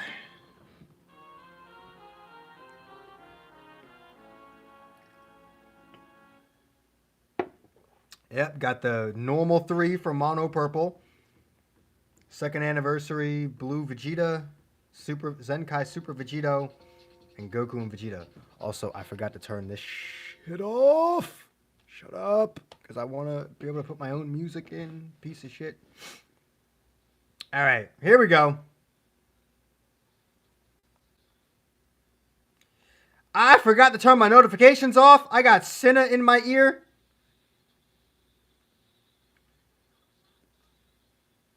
I'll take it. Sennarugi-Q! That did no damage!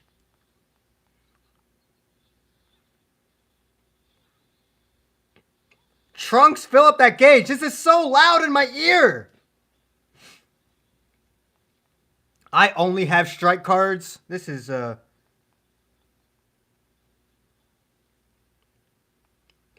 Oh, we are not doing a lot of damage here.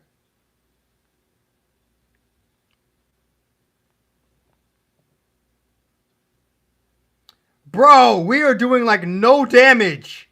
What is this?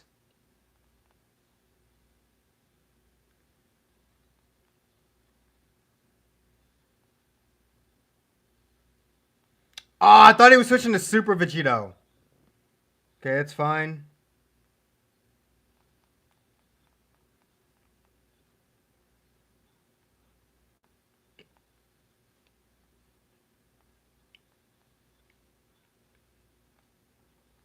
We are doing actually no damage.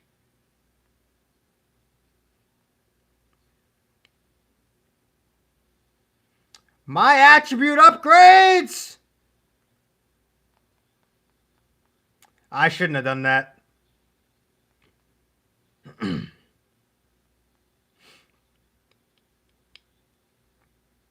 Rosé, you can tank this, right?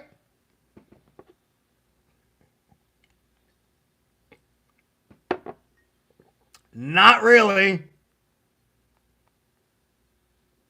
Oh, I didn't think he would switch immediately. It's fine.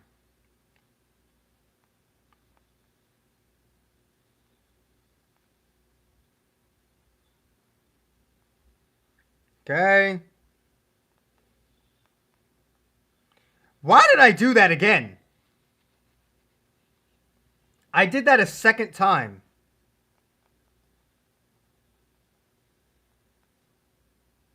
Ah! Okay, that fills up the gauge. How do you still have key? I literally just took 60 key from you. How do you have any key? What the fuck?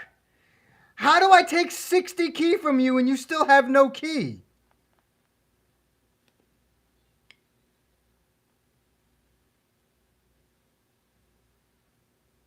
Oh, you gotta be kidding me.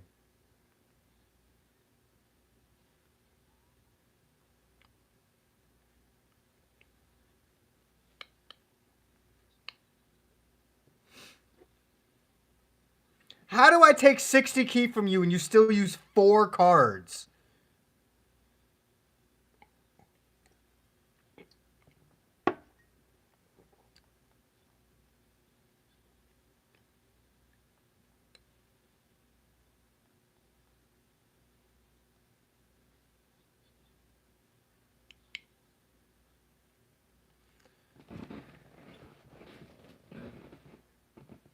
This might be the worst team I've ever used.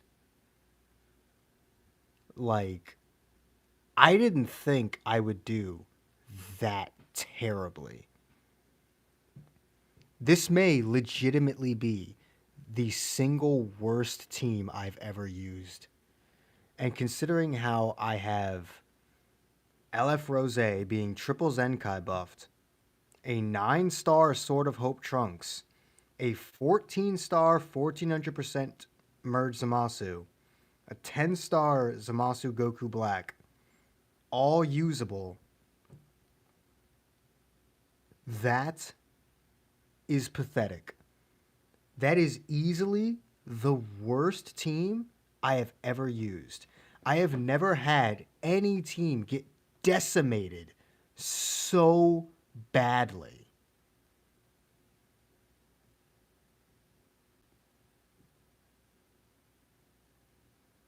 That was fucking pathetic.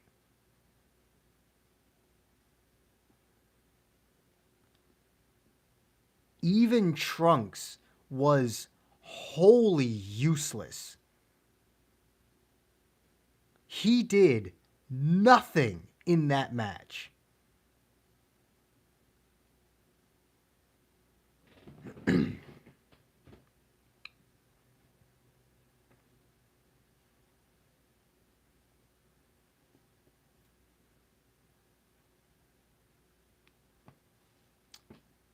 Right then.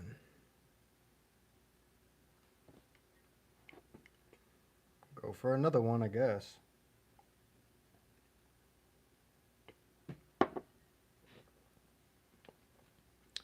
Of course, 3 yellow units when I'm trying to show off a purple. Thanks.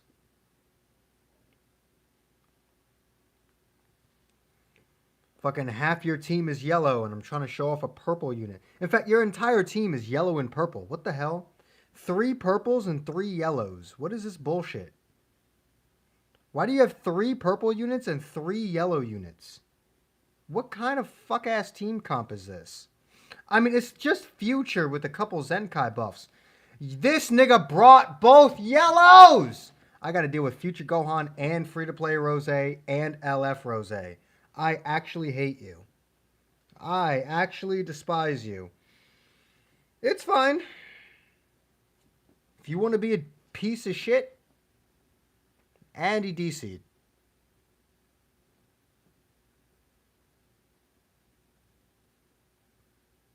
Smart decision, because I was going to rush him twice. Just for being a douchebag. I was going to rush him just for being a douchebag. Like, I'm not even going to lie. 100%, I was going to rush him for being a fucking asshole. and bringing 2 yellow units. How am I only running into future right now? What the hell? This is now the second future team in a row. How am I only running into future?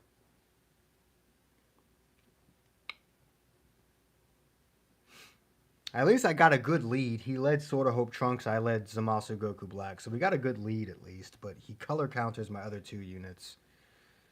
So, Trunks! Is that a tackle? No, it's not. Okay, so you go immediately.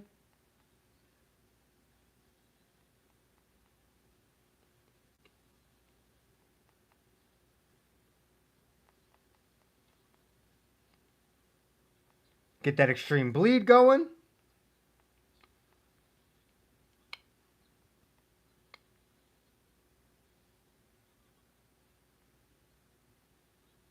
Damn, I didn't think his Trunks had come in yet.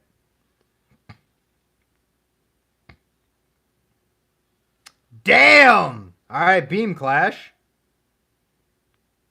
$9.99! Let's go!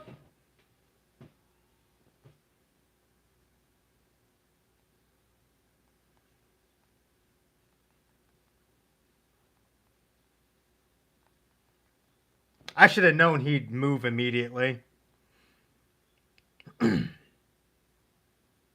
Nope, staying with Zamasu.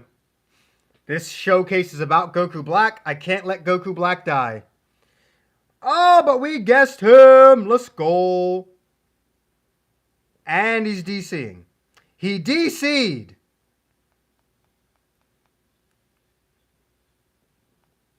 He DC'd because I guessed his rush. Kamehame. Hot. Nice defense, Vegeta. Well, that's going to hurt.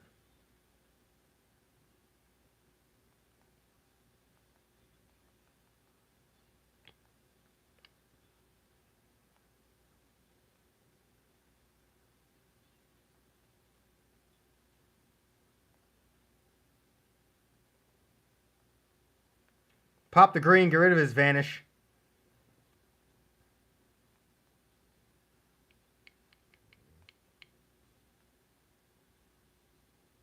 Endurance nullified, bitch!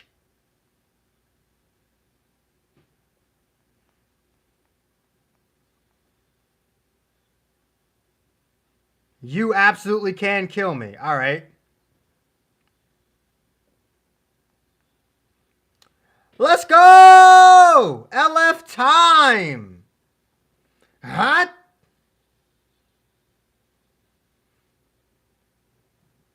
You stop it? Ah!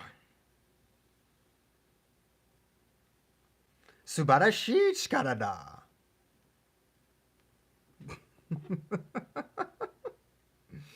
I don't know why he gave up when I guessed his rush, but alright.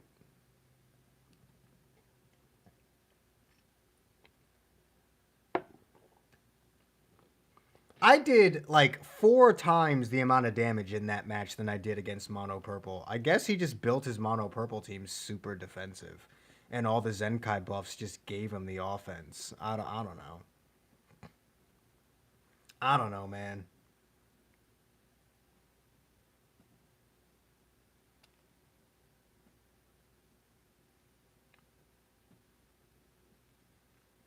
What in the goddamn is this?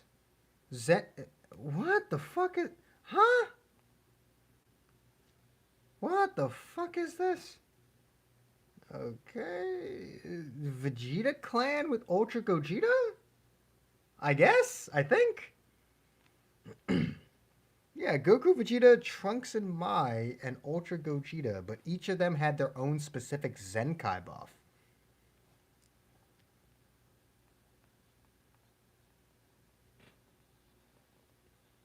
Oh, I have to win this clash, otherwise I'm in trouble. Okay.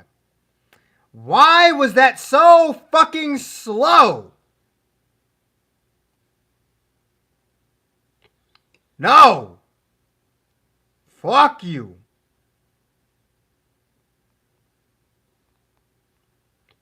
Bop, ba-da, bop, ba-da, bing. You're gonna switch. He didn't switch, but I'm a... Hello? Lag?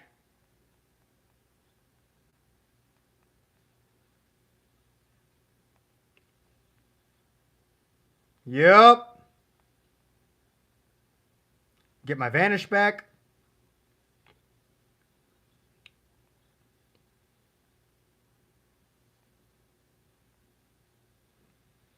Bump, ba-da, bop, ba-da, bing. Get that extreme bleed going.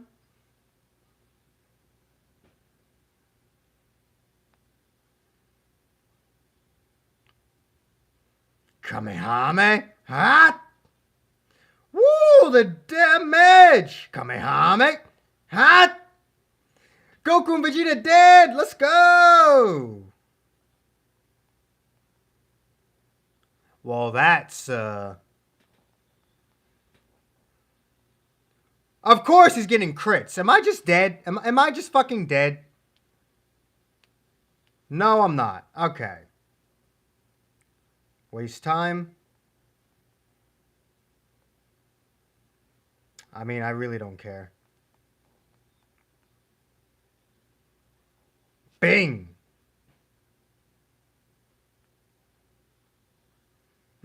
Go ahead, kill him. Like, you actually can't win. You actually can't win. Like, what do you do?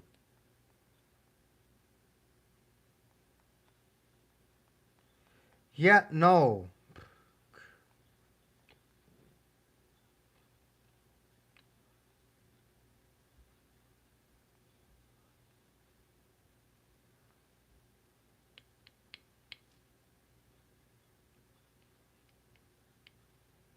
He lives with 232 health. And then I LF'd him.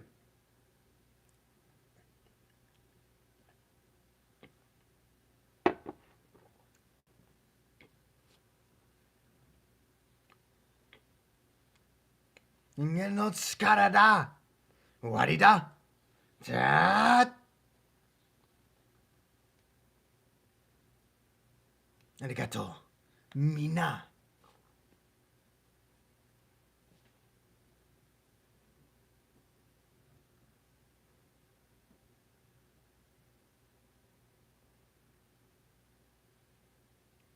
I can't exactly say the triple Zenkai buff is doing a lot for Rosé, but he is just fun to use. I just enjoy using LF Rosé. He's fun. Ah, Fushins! Nice. I'm so happy about fighting Fushins.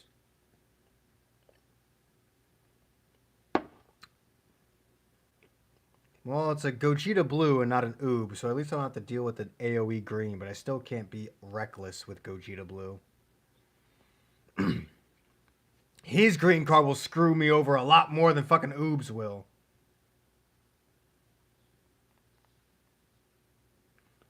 Just so you know, I started with a green card.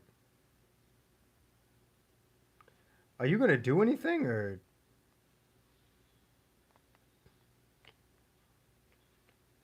I feel like I should have gotten that. Why was that so slow? Why are my charges so fucking slow? How about no?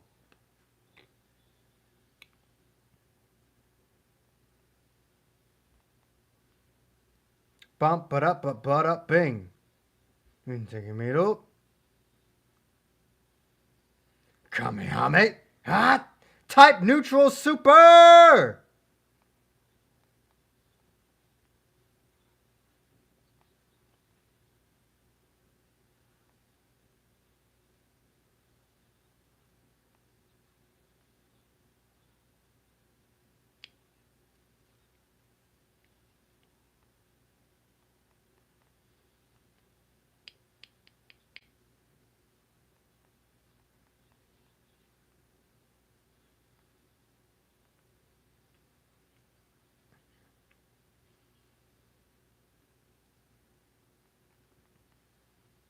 Damn it. Wait, how did I not dodge that? What?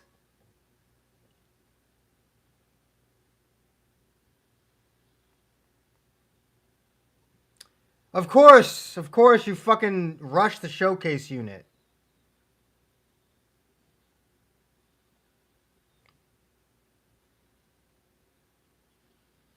Of course you rushed the showcase unit.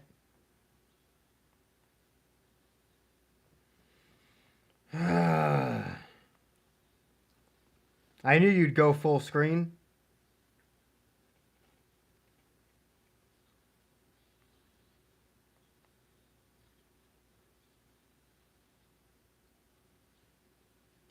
Yeah, you're way too predictable, bruh. Just because I fucking can, I'ma rush you. Because fuck you. Just because I fucking can, I'm gonna rush you.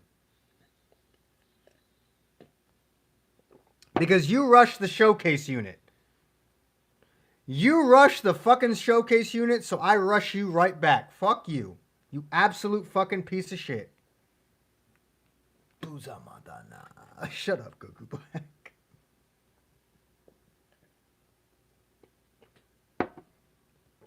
Piece of shit.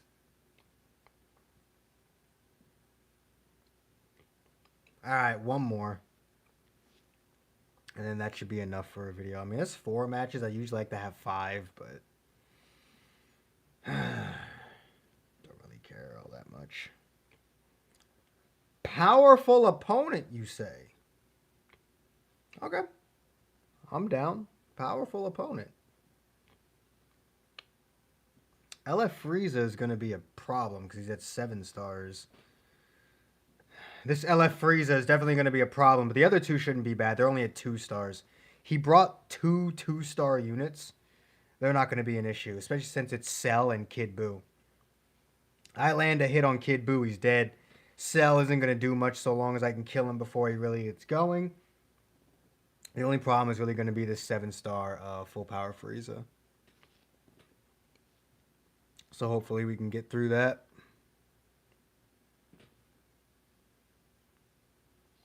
Thought he would go for a tackle. No.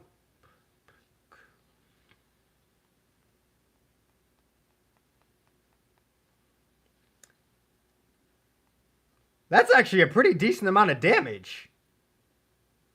Bro, the damage. Bro, the damage.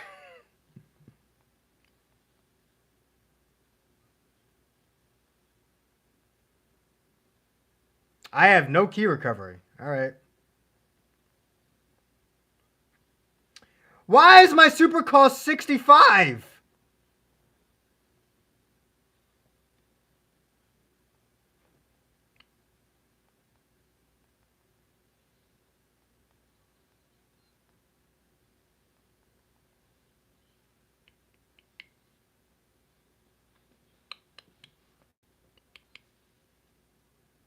I'll take it. Could I get shit?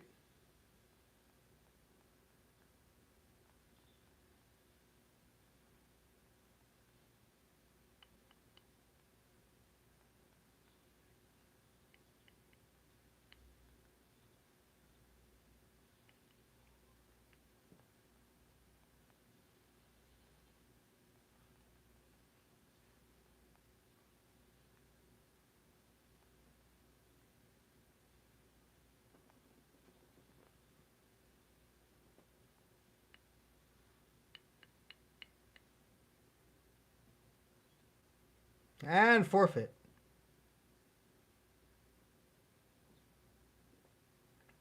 He was actually doing a lot of damage to that full power Frieza. It's actually kind of crazy. Okay.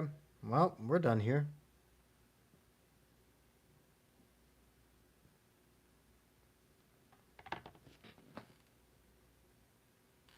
Boom. We're done here.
We're not even halfway through the stream, and I'm already.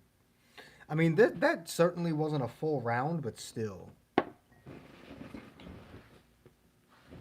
Usually, we're like 3 hours in before I finish my second round. That's way too much. Not much I can do about it, though. So this is most definitely the last mug, I guess.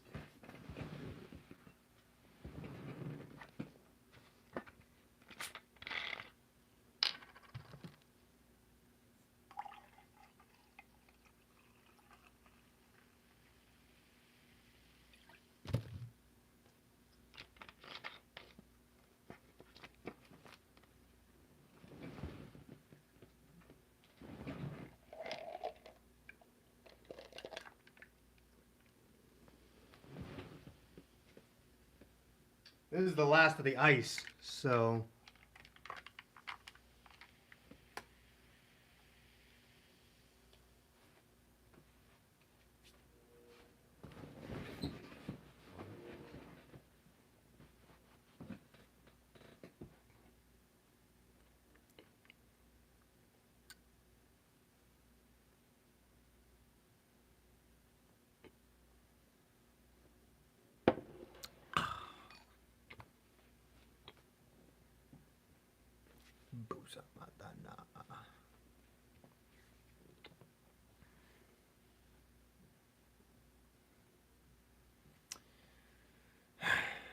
Yeah, LF Rosé is just fun to use, honestly. Anyway.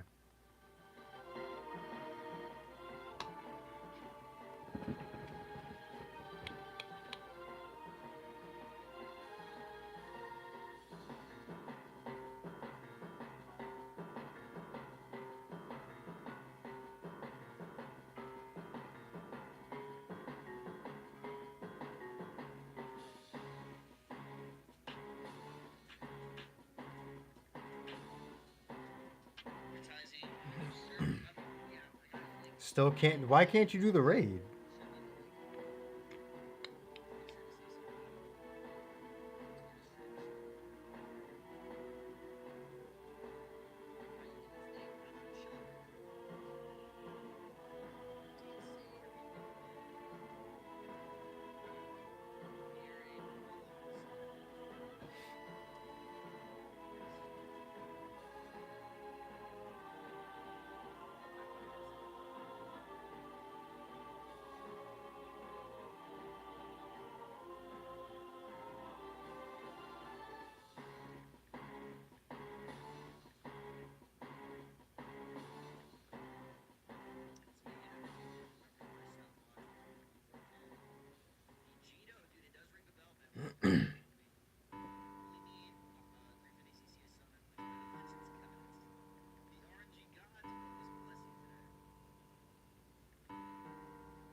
Hold on one second.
Okay, hold on a second.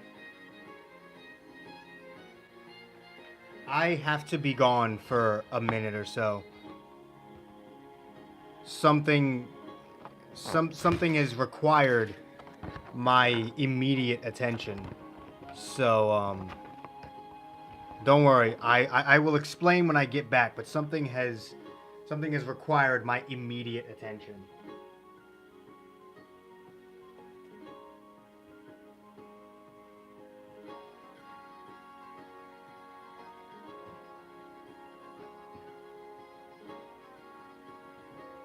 Turn the music up for you guys.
happened to my music?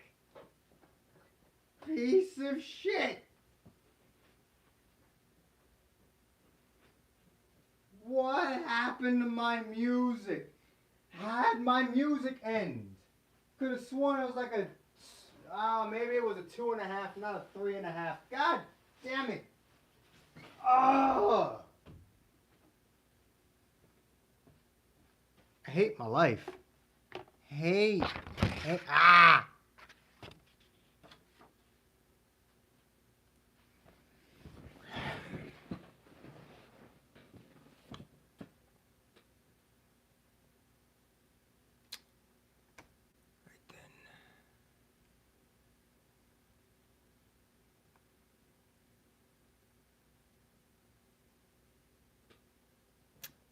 Right then.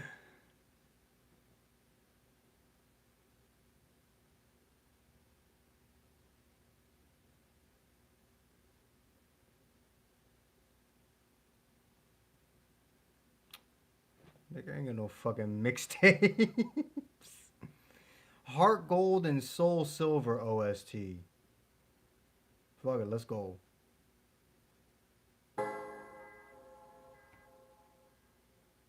See, that's a 3.5 hour one.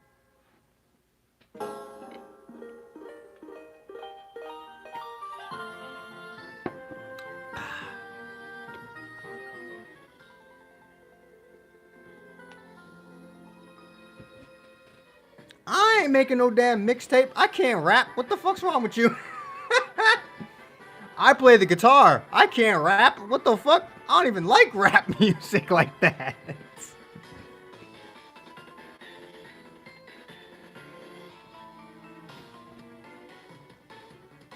Goku! Gotta say it when Goku's thrown in chat. Look at him. Look at the little bastard. Goku!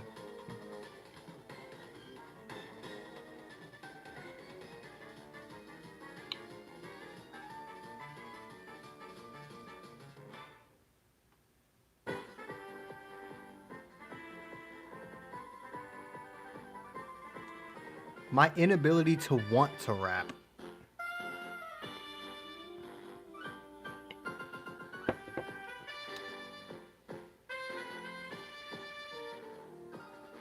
If I'm gonna make music, I'd rather focus on my guitar and not some stupid rap dream that'll never take off, that I don't even have.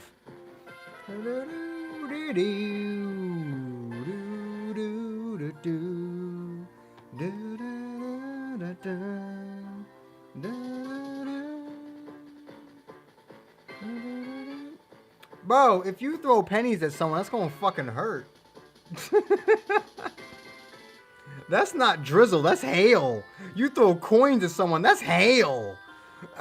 That's not a drizzle, that's fucking... You're gonna hurt somebody throwing fucking coins.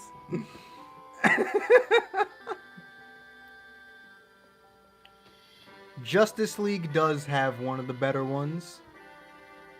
Bro, I've just been on a Justice League / Batman binge over the past couple days. I think I mentioned this in my last stream. I've just been watching a bunch of Batman movies, regardless of whether or not I've already seen them before.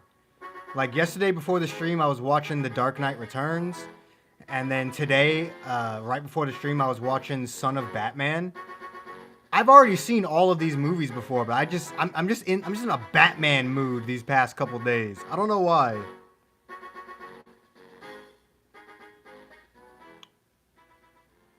Coins are coins, nigga.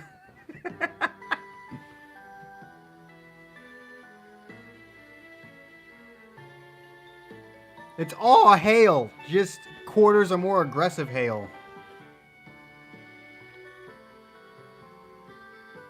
I've just been in a fucking Batman mood recently. I don't know why. I did not see the Batman. No, I have not seen the Batman yet. I hear it's pretty good though, so I'm definitely gonna watch it. That's what she said. Anyway. Yeah, I hear the Batman is pretty decent, so I'll probably end up watching it.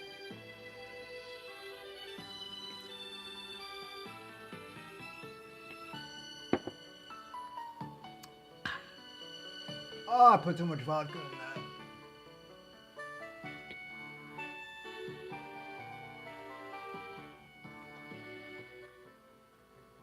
You're too loud for me. Stop it.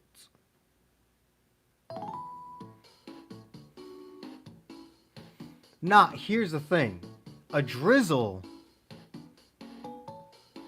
is $1 and $5 bills.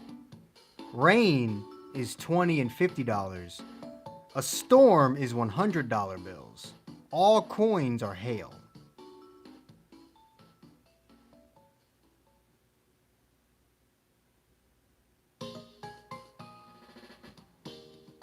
Snow is counterfeit money. Snow is fake money.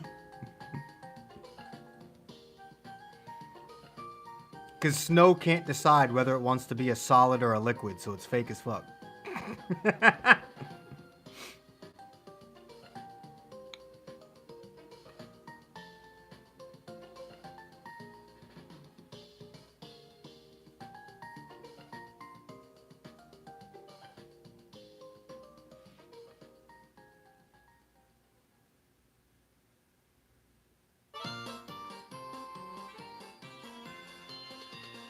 What the hell?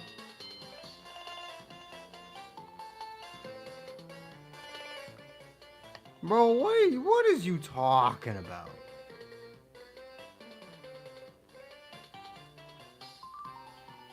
All the forms of rain money. $1 bills are a light drizzle. 1 and 5s are a light drizzle. 20 and 50s are rain. 100 is a heavy storm, and all coins are hail. And fake money is snow. Counterfeit is snow. Because it's something you think you want until you realize what you have.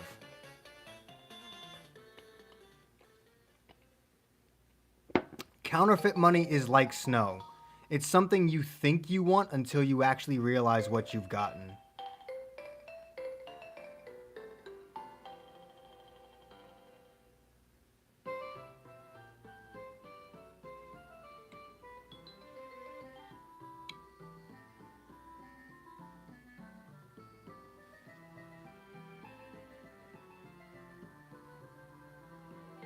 Credit cards would be glass rain. We gotta go to a whole different planet to get glass that rains sideways with their 22,000 mile per hour winds. And a sky made of silicate particles, which causes it to rain glass sideways.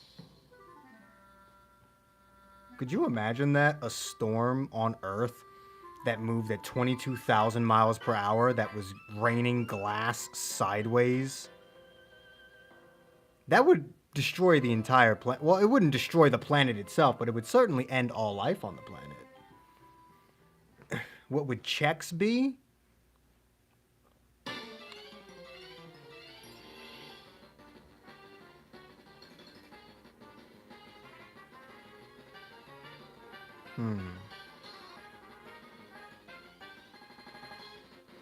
Checks would be the thunder before the storm. Because you haven't actually gotten anything yet, but you know something is coming. Checks are the thunder that happened before the storm. Because again, like I just said, you haven't gotten anything yet, but you know something is coming.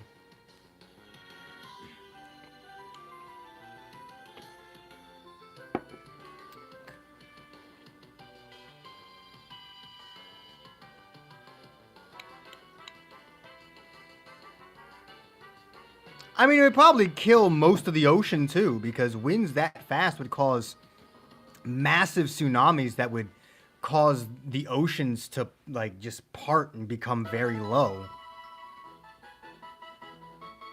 Keep in mind, those winds, those 22,000 mile per hour winds are found on a gas giant where there is no water.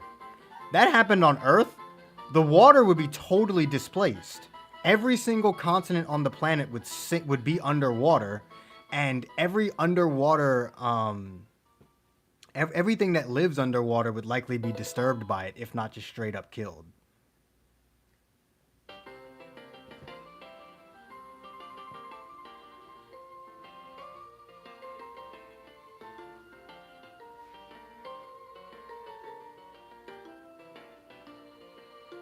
We're talking about space facts again. Should I?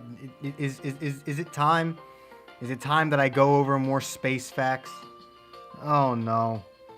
I think we're rearing to a point where I go over more space facts because I'm talking about space. Oh no. Alright. Alright. Ah!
I like the music. Shut up.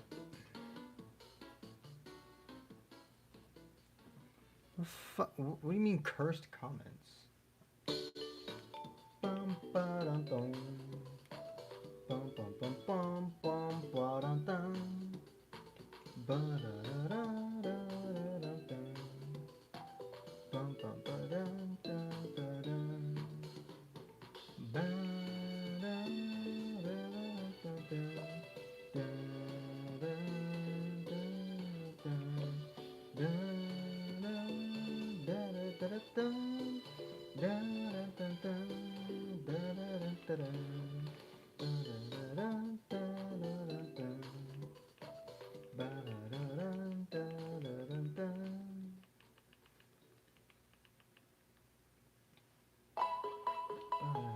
Bum bum bra da dum.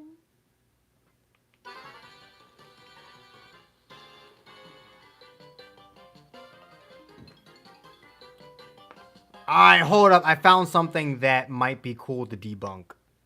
24 myths about space crushed with facts. And it's by Brightside.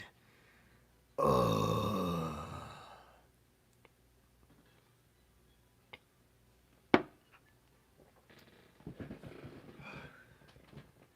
Y'all know how I feel about Brightside. Oh no. 24 myths about space crushed by facts. So I better see some facts in this bitch. I don't care about your reputation from this from up to this point, Brightside. You're saying with facts in your title, so I better see some facts.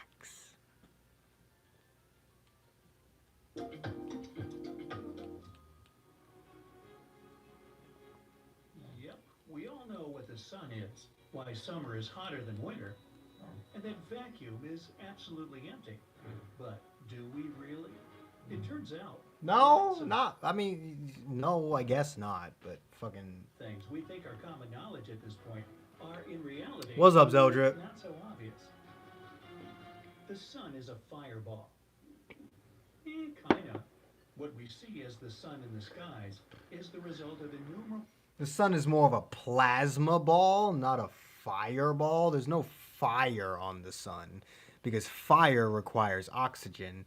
So it's more of a plasma ball, but fireball works, I guess. It's very hot. It's very hot and is the color of fire. So fuck it. You know what? If you called the sun a fireball, I wouldn't go all cosmology nerd on you and tell you to go fuck yourself. It's not true, but it's close enough. Processes of nuclear It's not true, but it's close enough. Let's see. amount of energy every second, but nothing here is actually burning. Yeah, nothing on the sun's actually It is burning. oxygen, and it's really scarce in the sun. The sun, It's said that the oxygen levels on the sun are 0%. That's not entirely true. There is oxygen in the sun, but there is very little of it. The atoms that smash into the atoms that don't smash into each other do tend to form oxygen, but it's so little oxygen that it really doesn't matter. It might as well be zero. Not even 1% of the sun is oxygen. So, but there technically is oxygen on the sun or in the sun. is yellow. The power in our That's actually another true myth. The sun is not yellow or orange or red. It's none of those colors. sun's light is so immense, we just can't put a stamp of one color on it. It's a lot of colors mixed together, which makes it appear as white. We see the sun as yellow or orange, sometimes red only, because the atmosphere of the Earth scatters colors like blue, green, and violet. This is also why we see the sky as blue. Well, it's not quite that simple. We see the sky as blue because the sun's light reflects off of the oceans more than it does the land because the Earth is 70% ocean. So the reason why the skies are blue is because water reflects sunlight and the water is blue. Technically, water itself is clear, but the oceans are blue. And because of that, reflects into the sky and we see a blue sky. And that's why we don't see blue at night because there's not enough light to be reflected, so we see normal outer space. We see black. But the rest of that is basically true. The sun, in terms of the visual spectrum, which is the only spectrum of light we can see, that's why it's called the visual spectrum. The sun is white. If you were right in front of it, it would be white. If you were 10,000 light years away, you wouldn't fucking see it. But no, I mean, you would, but it would be white. That's why all the stars are white. That's why our sun is white. Most of them exist in the visual spectrum of white, despite the fact that they do actually contain multiple colors. The sun technically would be like red, yellow, blue, violet, green, like all of these different colors, but we as humans cannot perceive the ultraviolet and X-ray light that the sun emits. So, while he didn't explain it in great enough detail, he is correct.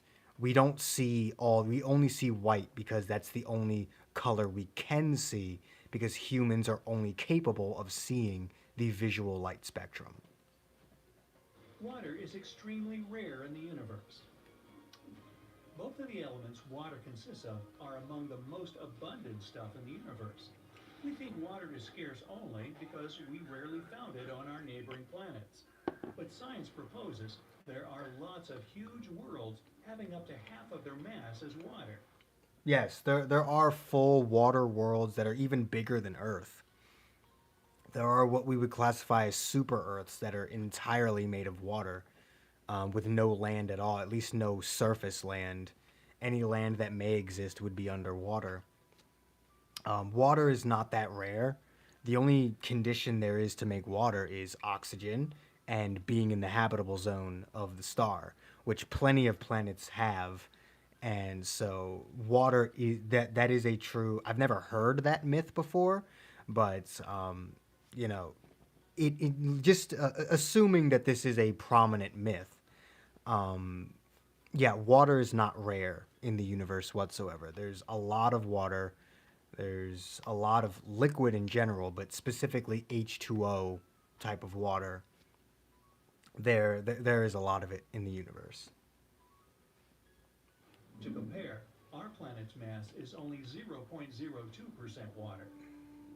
Yeah, keep that in mind. Actually, that's I think that percentage is wrong. However, 70% of the Earth's surface is covered in water. However, it doesn't even make up 1% of our mass. I think it takes up more than 0.02, but I know it's less than 1%. So that just shows you how light water truly is, even though water is actually quite heavy. Compared, like, from our perspective, water is quite heavy, but 70% of the world is covered in water, but it doesn't even accommodate 1% of its mass. So, just a random fact for you there. All comets have tails. In All comets have tails. It's a pretty odd myth to debunk. I don't think I know I've never heard of that one, but it's true. But let's just see what he says. reality, comets are almost invisible before they get close to the star and their tails appear. This tail consists of ice scattering away when the comet gets closer to the heat of the star. Not scattering away, more melting away, but same shit.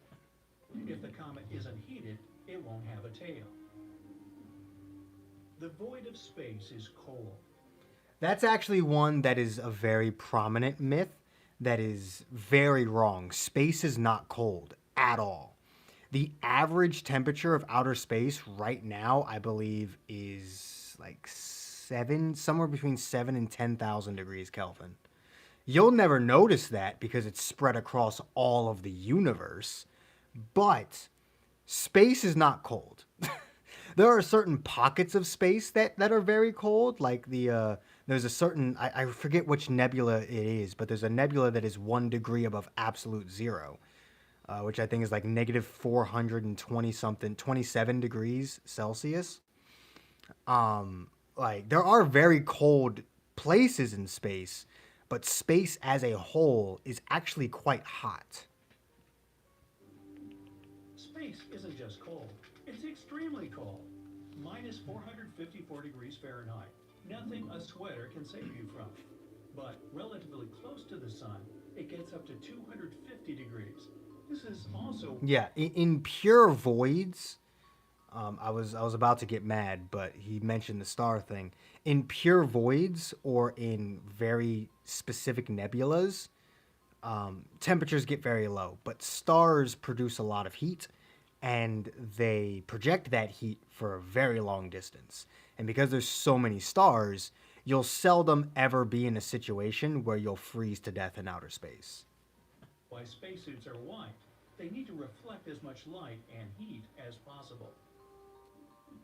Orbits are circles with massive space objects in their center.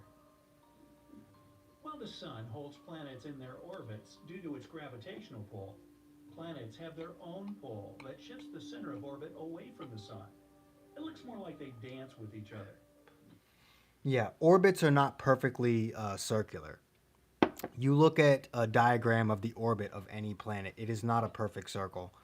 Um, the sun, or not the sun, the Earth's orbit is like some parts of it are far closer to the sun, some parts of it are much further away, and it is not in a perfect circle. It is, if anything, the sun or the Earth even has lines in its fucking orbit. Like it doesn't make a sharp left or right, but it's more of like a weird like shape like this, whereas it just goes out and then in, then like up, then out, then in. Um, the Earth's orbit, no planet's orbit, is perfectly circular because gravity always wants to fight itself. So Plus, orbits have elliptical shapes, not circles. Summer is warmer because we're closer to the sun. that is probably the biggest myth ever. Summer is not hotter because we are closer to the sun. We're not closer to the sun in summer. I'm going to let him go through, but then I'm going to truly explain why it's hotter in the summer. No, not at all. During summer, the sun is above the horizon for up to 17 hours a day. But during the winter, it's just 6 hours. This happens because the axis of the Earth is tilted at an angle. So at one time of the year, the northern part of the Earth catches more sunlight, and at another time, it's the southern part's turn to get more warmth. Okay, so yeah, it's a little bit more complicated than that. So the sun does not, or the Earth does not get closer to the sun in winter, or in summer, and then get further in winter. That is not what happens. The Earth does change its position. However, the Earth is actually closer to the sun in winter and further away in summer. But as he said, during the summer, whenever that portion of the Earth perceives summer, the Earth is receiving more sunlight per day than in the winter. So because of that, the temperature is much higher because the night is not long enough anymore for the heat to be distributed out. It's not long enough for the heat to be removed. So it's much, much hotter because the sun is there much longer. That's why it takes multiple weeks or even months after the temperature starts rising for you to really start noticing it, because the sun doesn't just insta heat up the earth. The earth has its own, nonsense. Without the sun, we'd be damn near absolute zero. So the earth wants to become colder, but the sun keeps heating it up. And that's why the more sunlight we get, the hotter it becomes.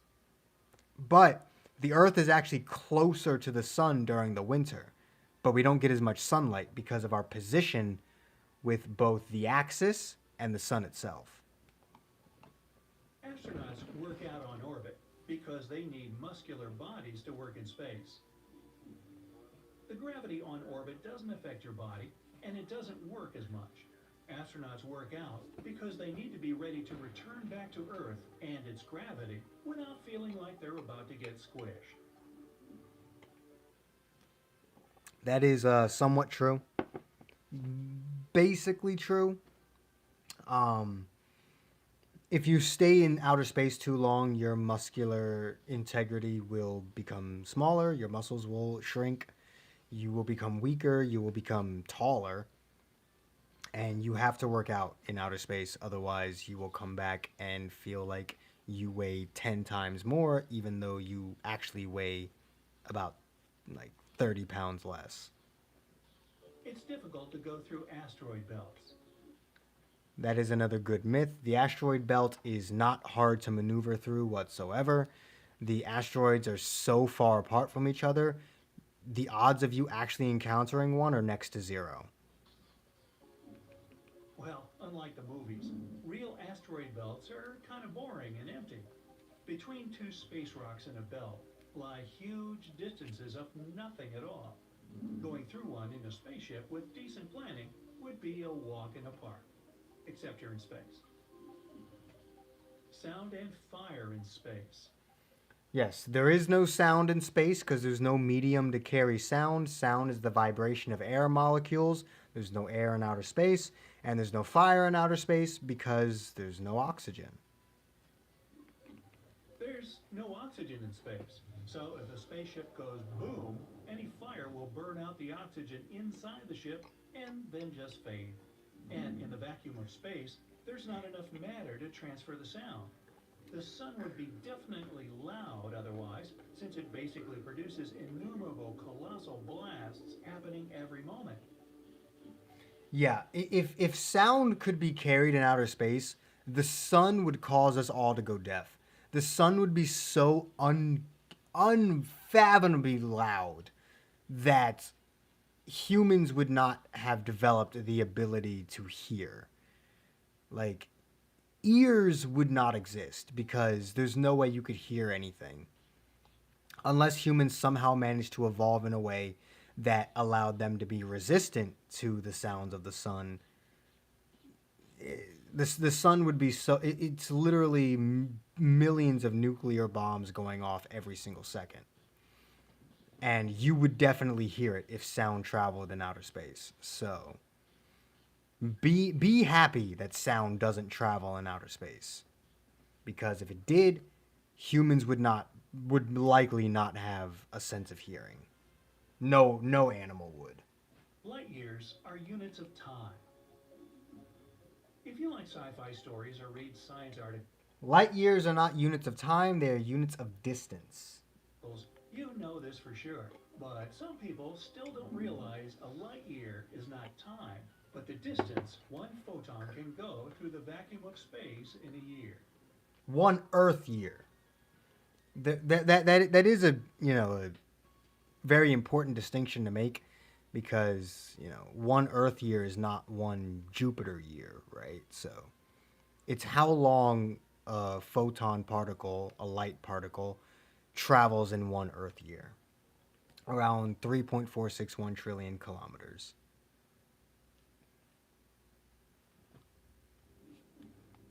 Light is always the fastest thing ever.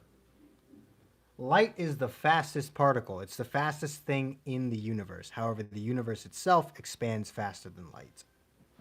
Kinda, but only in a vacuum. Today we know several ways to slow down photons. It will move slower through different substances. Light will actually move slower through water.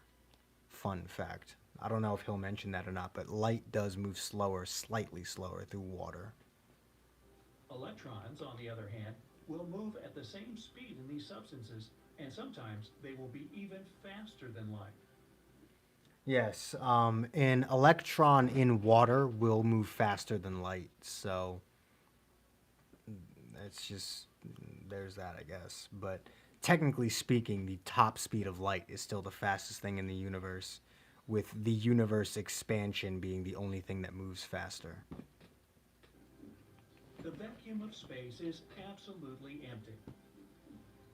Well, despite having little or no matter in it, the vacuum is actually filled with energy fields interacting with each other. They can even produce particles. Okay, so let me explain that one in a bit more detail. There are such thing as virtual particles at the quantum level that just pop in and out of existence at random. And it's actually believed that quantum fluctuations are what triggered the Big Bang. So these things are always happening all the time. In your fucking bedroom right now, there are virtual particles coming in and out of existence just randomly, and you'll never notice it because they're at a quantum level. And it takes, on average around 10 to the power of 10 to the power of 10 to the power of 56 years for any quantum fluctuations to actually happen and trigger something big. So the universe will be long gone. Everything in the universe will be dead by the time a quantum fluctuation happens. However, yeah, space is never truly empty. Gas giants are made of gas. Seems obvious. I mean, planets like Jupiter or Saturn are called gas giants, but they still have solid cores deep inside them, in theory at least, because it's impossible to study gas giants properly. Right now, it's impossible. Any probe would get smashed by immense pressure as soon as it gets too close. Yeah, technically, the name gas giant is misleading. It's not all gas, but it's basically a gas. It's basically all gas with a solid core. Super Earth planets are like the Earth, but bigger. This term only describes the size. These planets are bigger than the Earth, but not as big as, let's say, Uranus or Super Earths just refer to rocky planets that are bigger than the Earth. Saturn.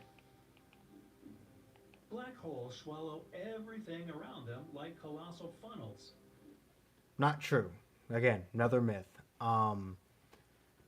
Things can orbit a black hole, but if something gets too close, then it swallows it up. Black holes got their name because we can't see them directly. These are objects so massive and dense, their force of gravity works as a trap. Even light can't escape it. Other objects can orbit them like planets orbit the sun. Still, if you get past the event horizon of a black hole, there's no turning back. That's the thing about the event horizon. The event horizon is where the black hole actually begins, where the blackness starts. So it's actually not that large of an area in perspective, of course. The solar system has 8 planets. There's mathematical evidence that this might be wrong, but much farther from Yeah, because Pluto is a planet. Fuck you. outer reaches, there should be a planet 10 times more massive than Earth. No names yet. Scientists still has to confirm its existence. Technically, the solar system should have around 13 planets in it if we include the dwarf. If we include every single dwarf planet, the solar system should have approximately 13 to 17 planets in it. We know how big the universe is. We have no idea how big the universe is, and we never will, because the universe is constantly expanding. There is no definite point, because in the amount of time it took me to say that sentence, the universe expanded hundreds of millions of light years. The furthest place from where light ever reached us was 13.8 billion light years away from the Earth. But the Not true. universe is constantly expanding extremely fast. And if something was 13.8 billion light years away from us, by now it's even farther away. Mercury is the hottest planet in the solar system. Very big myth. Mercury is the closest planet to the sun, but Venus is the hottest planet in the solar system because of its thick atmosphere. Mercury is closest to the sun, but Venus is much hotter. Mercury has no atmosphere, while Venus has one. It mostly consists of CO2 that traps heat inside and adds to the high temperature. The open space has a smell. You wouldn't smell anything in space. You just. I mean, you could probably smell certain things like methane. You could probably smell methane in space. Um, perhaps like a lot of extremely common elements that you've probably smelled before on Earth. But for the most part, you wouldn't smell anything in outer space. Sometimes astronauts say that it smells like a burnt steak, but what they actually mean by that is when they come back to the space station from a spacewalk or something and take off their helmets, they sense this smell from their spacesuits. It's impossible to smell the vacuum of space itself. We can see 1 million stars in the skies. I don't know where that myth came from, but yeah, it's not true. Well, the number is actually much more modest, only about 3,000 stars. There are lots of other objects we may also see and mistake them for stars. Planets in the solar system. Also, the reason why we can't see all the stars in the galaxy isn't because the light hasn't reached us. The light most definitely has. It's because the Earth's atmosphere blocks them because they're too far away. The Earth's atmosphere absorbs light, so if they're too far away from us, the light will be much dimmer and the Earth's atmosphere will stop us from seeing it. If you stood on Mercury, you'd see every star. Distant galaxies, and just satellites. Everything in the solar system is locked in its place. No, shit goes flying all the fucking time. Nope, everything is always in motion. The moon becomes more and more distant from the Earth with each year, and we're also going away from the sun. The speed of such shifts and movements is too small to be a big deal for us, but it happens constantly. Moons orbit planets in the same direction planets rotate. I've never heard that myth before either, but yeah, a moon can orbit in the opposite direction of a planet. What the fuck? Well, Triton is the biggest moon of Neptune, and it's the only one in the solar system that goes in the opposite direction. It also gets closer to Neptune with each year, and one day it'll get smashed by it and become another asteroid ring. We're on the verge of interstellar travel. I mean, we are, but it's not going to happen. When people say we're on the verge of something, they're expecting it to happen in our lifetime. No, it's hundreds of years away, but in the grand scheme of things, yes, we are on the verge of interstellar travel. We have literally no technology that would allow that in our lifetime, and probably ever.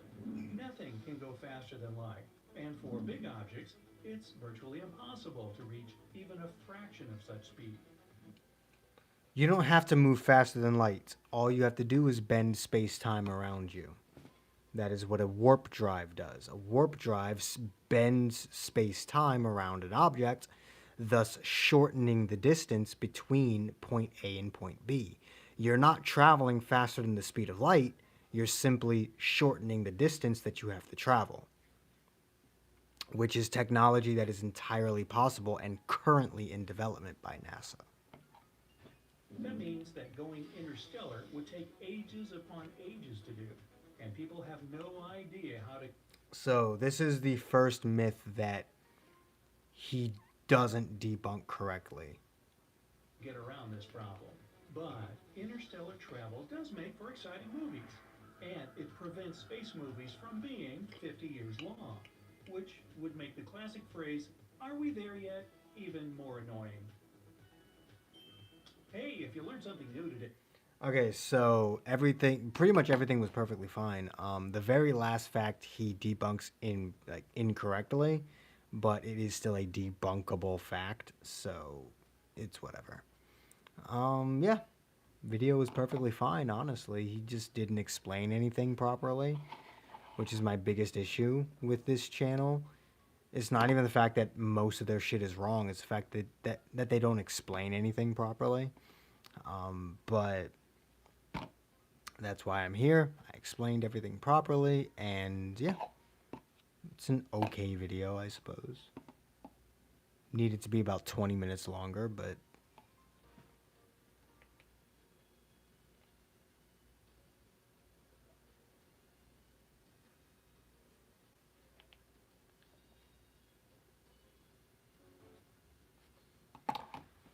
it's fine, I suppose.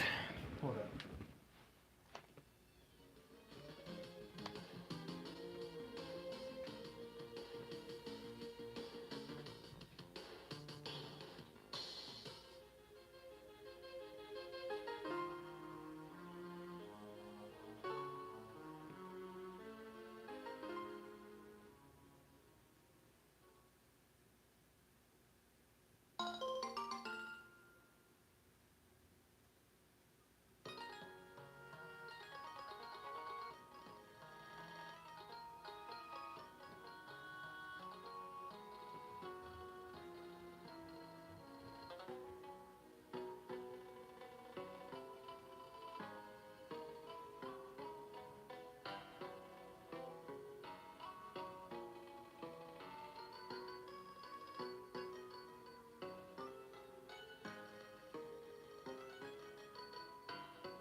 Alright.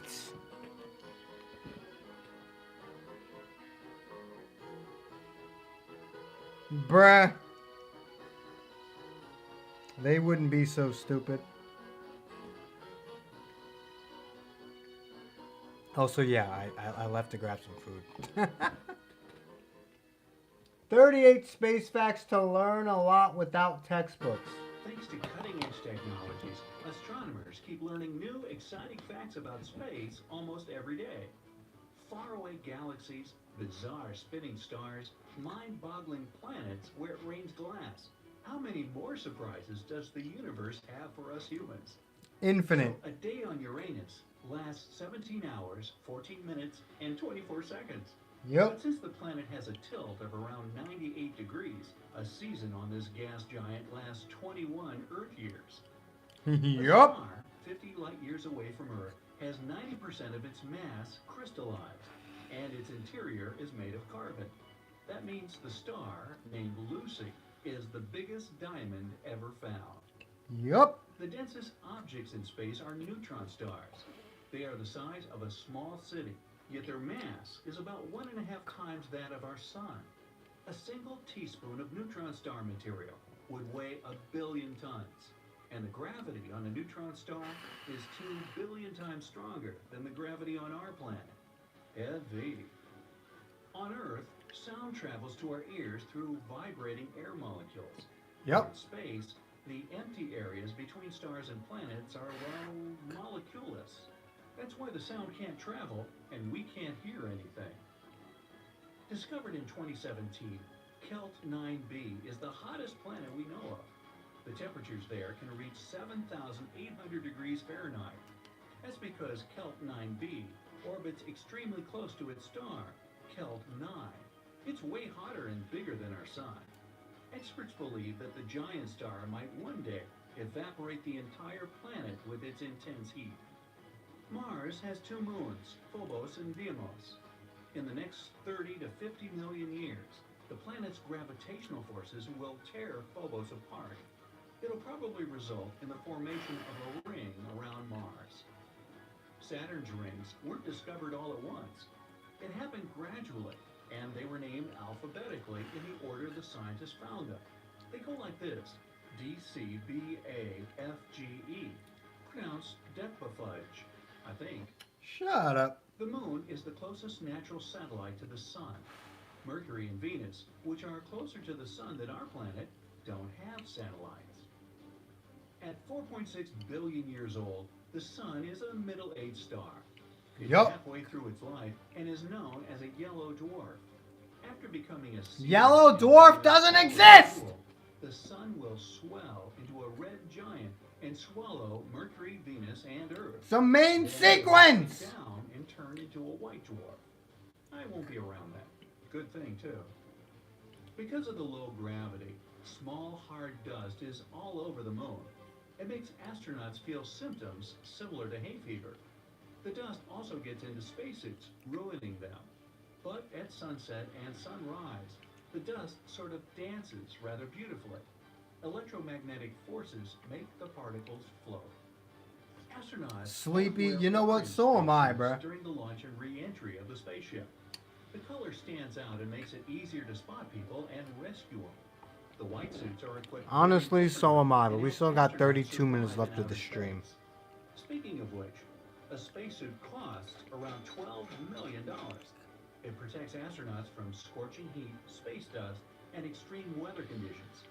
The helmets even have Velcro patches to help astronauts out when their noses itch. There's a planet 63 light years away from Earth. It's dubbed a blue marble because of its unusual bright color. Scientists believe such a hue may come from a rain of super hot glass, typical for the planet. In 1993, the Galileo probe was traveling past a miniature asteroid. It was no more than 20 miles across, and still, the tiny thing had a 1-mile-wide moon. Astronomers have discovered tons of moons orbiting minor planets in the solar system since then. Now, you always see the same side of the moon, no matter where you are on Earth. That's Don't because the you moon fucking do orbits it. around our planet at the same speed it rotates around its own axis. Nigga!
In 1999, No, the fuck it doesn't!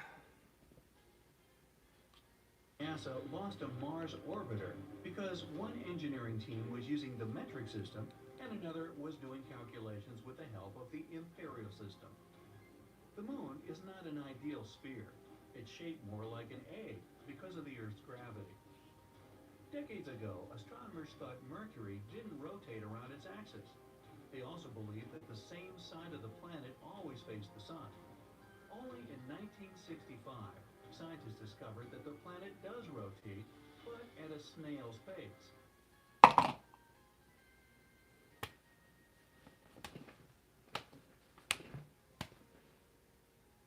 Ah! One rotation takes 50. Shut up. But it doesn't last long. When they get back to Earth and adjust to the gravity here, their bodies shrink back. The other side of the moon is more mountainous than the one we see from Earth. That can be explained by the influence of the Earth's gravity. It makes the crust on the moon's visible side thinner. Space Surveillance Network keeps track of how much space junk orbits Earth and who is responsible for it. There are more than 500,000 rocket parts and inactive satellites orbiting our planet at 17,500 miles per hour. You'll have to travel 11 billion miles away from Earth before reaching the boundary of the solar system. In 2011, astronomers discovered an enormous water reservoir in space. It was floating around a supermassive black hole called a quasar. Floating water vapors aren't that common in space. This particular reservoir holds around 140 trillion times the amount of water in all the Earth's oceans. It's one of the oldest and largest vapor clouds people know about. And at more than 12 billion light years away, it's also the farthest. NASA has the Office of Planetary Protection. Its purpose is to secure the solar system objects from getting polluted by the Earth's inhabitants. The organization's other task is to protect our planet from potential danger from space. On Mars, the normally pinkish-red sunset sky turns blue as the sun goes down below the horizon. Mars is much farther away from the sun than Earth, which makes the sunlight less intense. Plus, the fine dust in the Martian atmosphere absorbs the blue light and scatters those familiar warm colors you typically see on Earth. The International Space Station is the largest human-made structure that's ever been to space. The thing weighs 925,000 pounds. That's a bit misleading. It's not the largest man-made structure to have ever been to space. It's the largest man-made structure that was ever built in space. It's also the size of an American football field. Earth isn't the only tectonically active planet in the solar system. Astronomers have spotted something that looks like cliffs on Mercury. If it were true, the tectonic activity could explain the rapid shrinking of the planet. The moon is moving 1 inch away from Earth every year. It causes the Earth's rotation to slow down, just a little. Pluto's atmosphere rises way higher above the surface of the dwarf planet than, for example, the Earth's atmosphere. It also has more than 20 layers. All of them are... Wait, who did you say? This is way higher above the year. It causes the Earth's rotation to slow down, just a little. Pluto's atmosphere. Okay, he said Pluto. I thought he said Mercury for a second. I was like, Mercury doesn't have an atmosphere. The Earth's atmosphere. It also has more than 20 layers. All of them are super cold and very condensed. Small space rocks enter the Earth's atmosphere all the time. We call them meteorites. More than 61,000 stones have been found on our planet. Astronomers are 100% sure that at least 224 of them have arrived from Mars. In 2011, scientists discovered a small Martian rock that's a few billion years old. We live inside the sun. Yep, the star's atmosphere stretches way beyond its visible surface. Our planet is also within its reach. That's how gusts of solar winds create such a breathtaking phenomenon as the northern and southern lights. Yeah, sure, whatever. 400 trees that grow on Earth today arrived from space. In 1971, the Apollo 14 mission took the seeds to the moon's orbit and then brought them back to Earth. Almost all the planets in our solar system have moons orbiting them. Yet two planets don't have any. That's Venus and Mercury. And the only two dwarf planets without natural satellites are Ceres and Makemake. Our solar system isn't the only one in the Milky Way galaxy. The galaxy we live in houses about 100 billion solar systems. The moon does have a kind of atmosphere. It's called an exosphere. It consists of helium, neon, and argon. It's 10 trillion times less dense than the Earth's atmosphere. The distance between the Sun and Earth is known as an astronomical unit. It equals 93 million miles. There are moonquakes on the moon. They're caused by the Earth's gravity, and their epicenter is several miles lower than the moon's surface. Venus is about 30 million miles further from the Sun than Mercury, but it's way hotter. Its incredible thick atmosphere is 100 times... Shut up! You're repeating yourself.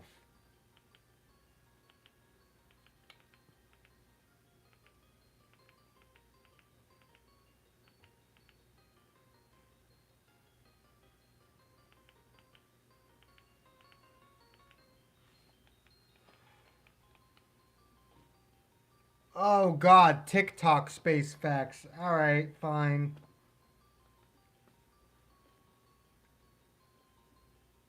Space photos we can't explain. In 2011, the hourglass engraved nebula ran out of nuclear fuel. This meant that it would turn into a white dwarf star.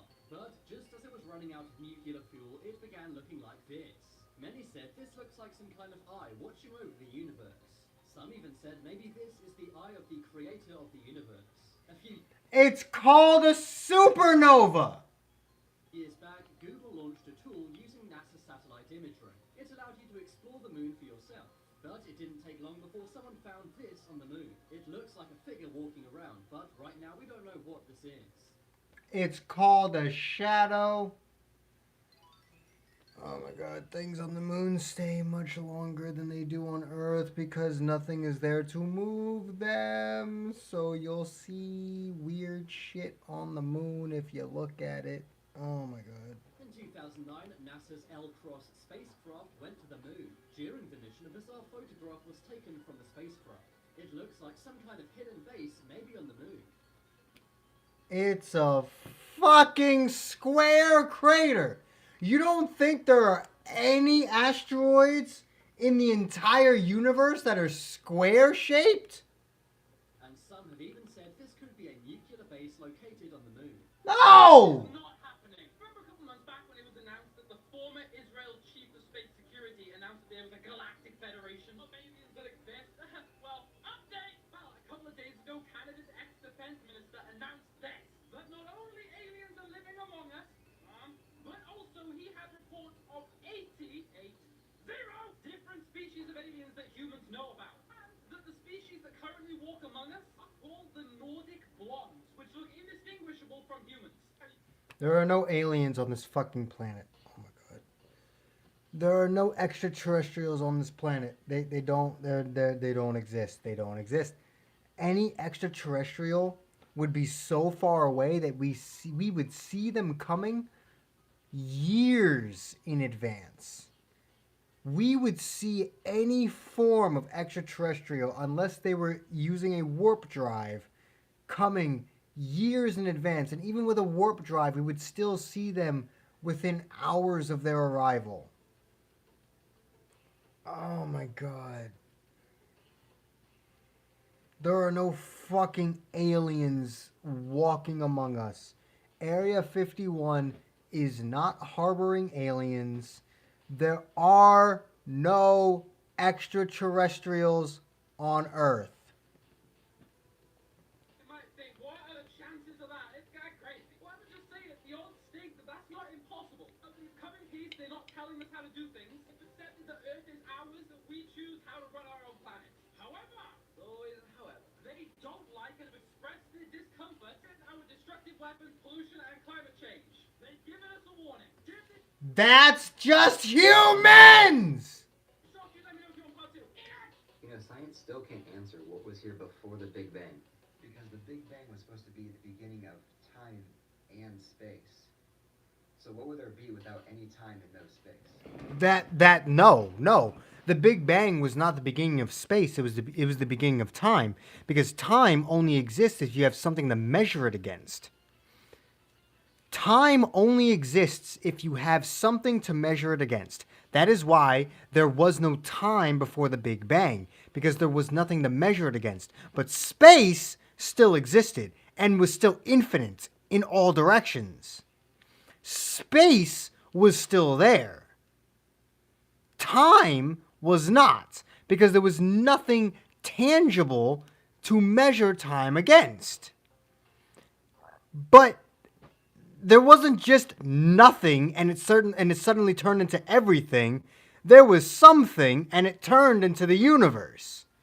We didn't go from nothing to something. That's not how anything works. Nothing is just randomly created. We went from something to something bigger. We did not go from nothing to something. What the fuck are you talking about? Well, some people believe in the Big Crunch, and that's when one universe explodes, making another Big Bang, creating a new universe. But the problem with that is, how did the first one get created? There was no first one. It was infinite. The human brain doesn't like infinity, but infinity states there is no first or last point. There was no beginning and there was no end. It has happened forever and will always happen forever. All we know is that something from smaller than the tip of a pin had so much energy built up inside of it that it exploded and... Not even just smaller than the tip of a pin. Smaller than an atom. Smaller than the atom atop that pin. created our entire universe. But what exploded and how did it get there in the first place are questions that we still can't answer. Quantum fluctuations. And why is space and time here in the first place? And what would happen if they disappeared? Because without... Time can't disappear. Time is a perspective thing. We created time. Time didn't create itself. And space, if space disappeared, all of reality would disappear. Because space has always been there, and space is the foundation for everything. So if space disappeared, so would reality. Then there would be nothing, but without the universe, there would be no possibility to be nothing. No, without the universe, there's still something. The universe doesn't have to be here for something to exist. The universe is just a lot more of something. Two spacecraft have narrowly avoided a collision that could have set off a chain reaction in Earth's orbit. There are thousands of pieces of space junk surrounding us. And Yep. they're traveling so fast, if they collide, it could reduce them to clouds of shrapnel. Yep. This could trigger a scenario known as the Kessler syndrome, which is where debris keeps hitting other satellites and causing more debris in a sort of domino effect of destruction. Close passes like this recent one occur maybe once or twice a year, with actual collisions only happening about once a decade. But if we don't stop adding heaps of space junk to orbit and start cleaning up our old messes, satellite collisions could become commonplace. We either need to use reusable rockets like SpaceX, or we're going to need a really big net.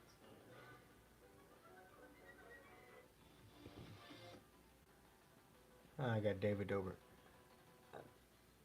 Finally, a TikTok video that isn't complete bullshit.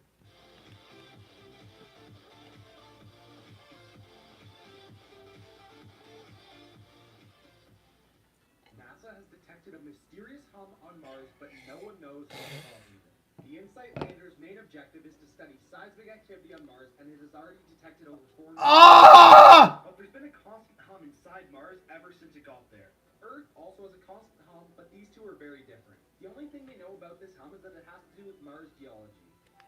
No! Every planet, everything in the universe has a hum. Everything in the universe makes a sound, but because sound can't travel in space, you don't fucking hear it. But when you transfer the waves into sound waves here on Earth, you can hear the sounds that every fucking planet and every fucking star make. Mercury, the smallest planet in our solar system. Mercury is about a third the diameter of the Earth, and also we have moons like Ganymede and Titan that are larger than this planet. Mercury does not have an atmosphere, which means this is a world that's not very protected from various asteroids and comets that do strike the surface. Just looking at the surface right now, you can tell it's a very cratered one. These craters come in all different shapes and sizes, but my favorite crater are these ones that kind of look like Mickey Mouse. It's sometimes mistaken that Mercury is the hottest planet because it's the closest to the sun, so it's the most exposed. But again, because Mercury does not have an atmosphere, it doesn't trap heat very well at all. So on this side, exposed to the sun that you're looking at, it gets up to about 800 degrees Fahrenheit. And on the shadow side, it drops to 300 below zero. No, it doesn't. Despite this extreme switch in temperature, scientists still believe that there's water ice in some of these craters that are rarely exposed to the sun. Seriously though, am I the only one who thinks this looks like Mickey Mouse? Shut the fuck. This is what it might look like if an asteroid hit the Earth. Yeah, alright, fine. Yeah, that's probably what it would look like. What's your point? Why is this a space fact? Facts about the universe that should keep you up at night. Part 1. So you probably know about matter and dark matter. It makes up everything we know and don't know. But did you know there's a third type of matter called strange matter? That's right, strange matter, and it's made up of the... Someone who knows about strange matter? I'm impressed. These little things called strange quirks. He knows about the strange quarks. I'm impressed. Now see, the thing about strange matter is that anything it touches becomes strange matter. Now this is particularly scary because if two neutron stars collide, their insides spew out into the galaxy. That means there's little pieces of strange matter called strangelings that are Strangelets. subatomic and flying every which way. So now picture this. We're all minding our business one day when a totally undetectable subatomic particle collides with our planet and It wouldn't be undetectable. It'd be pretty damn big. converts everything we know and love into strange matter, killing everybody. Boy, spitting facts in only a minute is kind of difficult. I guess what I'm trying to say here is follow me before we all die. It wasn't 100%, but I'm impressed nonetheless. Scientists might have just found a portal to the 5th dimension. What the fuck are you talking about?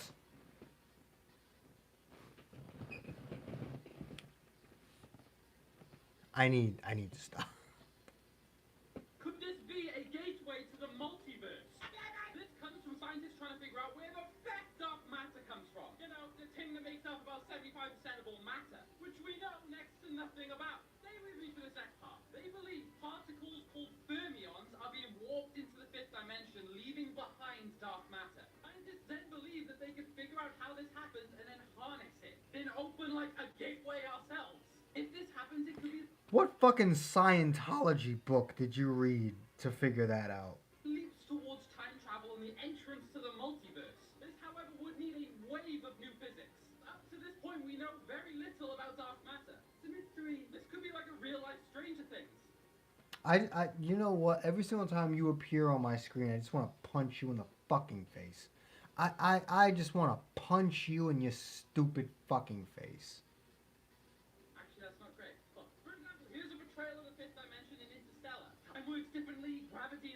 skepticism alike. So many things we didn't think possible could be possible. Let me know if you go to the fifth dimension. If this shocks you, remember to share it. I want to punch you right in your stupid face. Oh my god. Every fucking time you appear on my screen, you say some absolutely stupid shit. Oh,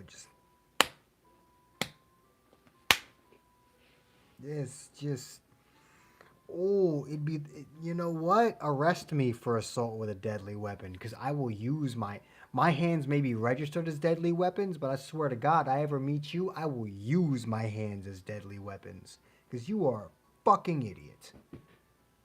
What the fuck?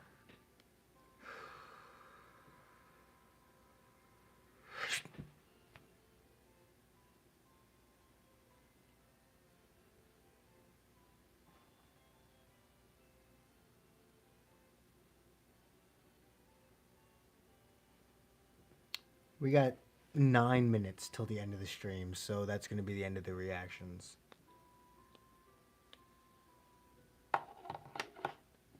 I'm never doing TikTok reactions again, so don't even bother. I will never, under any circumstances, do TikTok space fact reactions again, because those weren't even fun to debunk. Those were just... It's like if you told a fucking 5-year-old to name space facts after one astronomy class. Like, what? What the fuck are you talking? Like, they're not like, you know, they're wrong and it's fun to debunk them, but they're just infuriatingly bad. Like, what the fuck? At this point, you might as well just stay for the last, like, 8 fucking minutes of the stream, bruh. Like, let's be honest with ourselves. At this point, you might as well just stay till the end of the stream.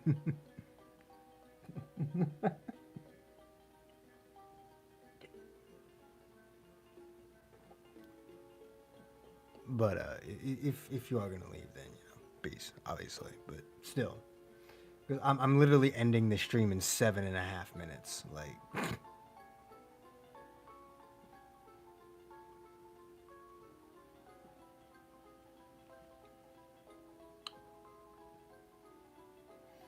the sun is the portal to the 5th dimension. Yup, 100%, 1,000,000%, yes. I fucking hate people.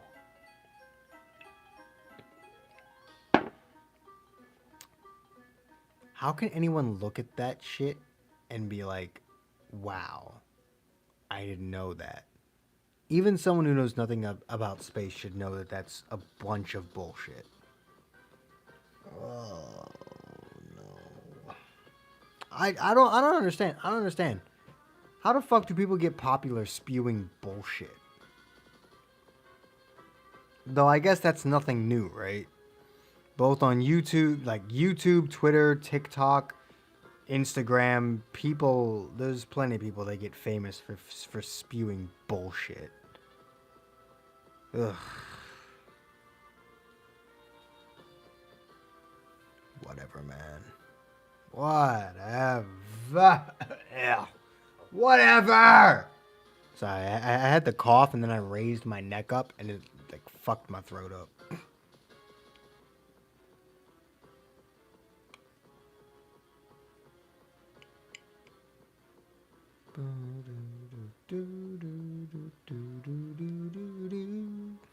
Got 6 minutes till the end of the stream, boys. It's now 1 o'clock in the morning.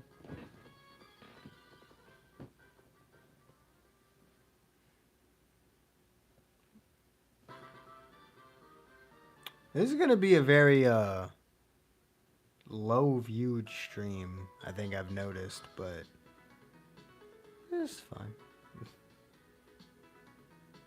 Not every stream has to do stupidly well. As long as I get to talk to you guys, I'm fine.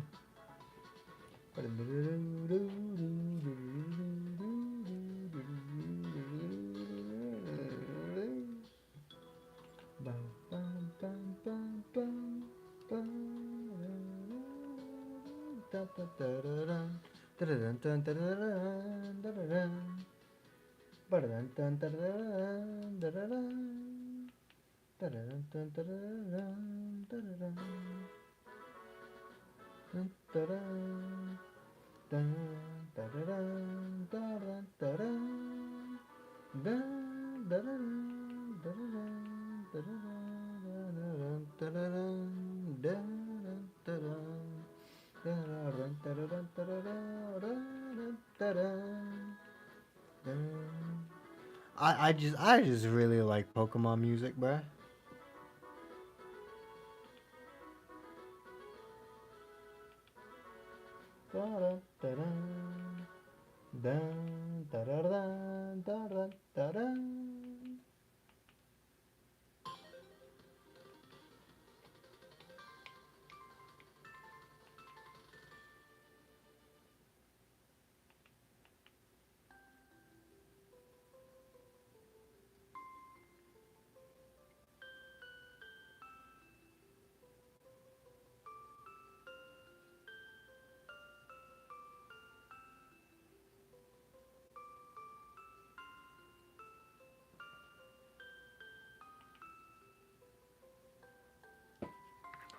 Anyway,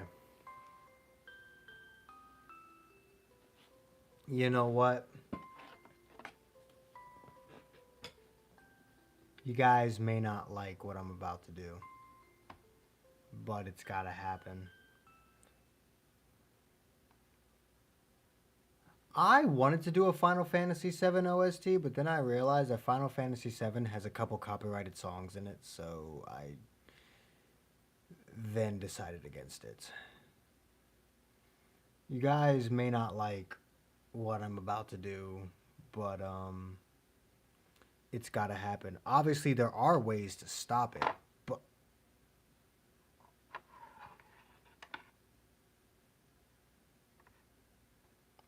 but it's gotta happen.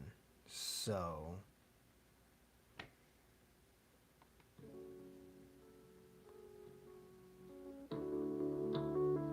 I do hope you guys enjoyed this live stream. If you did, do make sure to hit that like button, subscribe if you haven't already. Hit that join button if you can. It really does help the channel out. All the links you could ever want are in the description down below. And I will see all of you inmates back here at the asylum for the next video. Peace. Taking all the figures with me.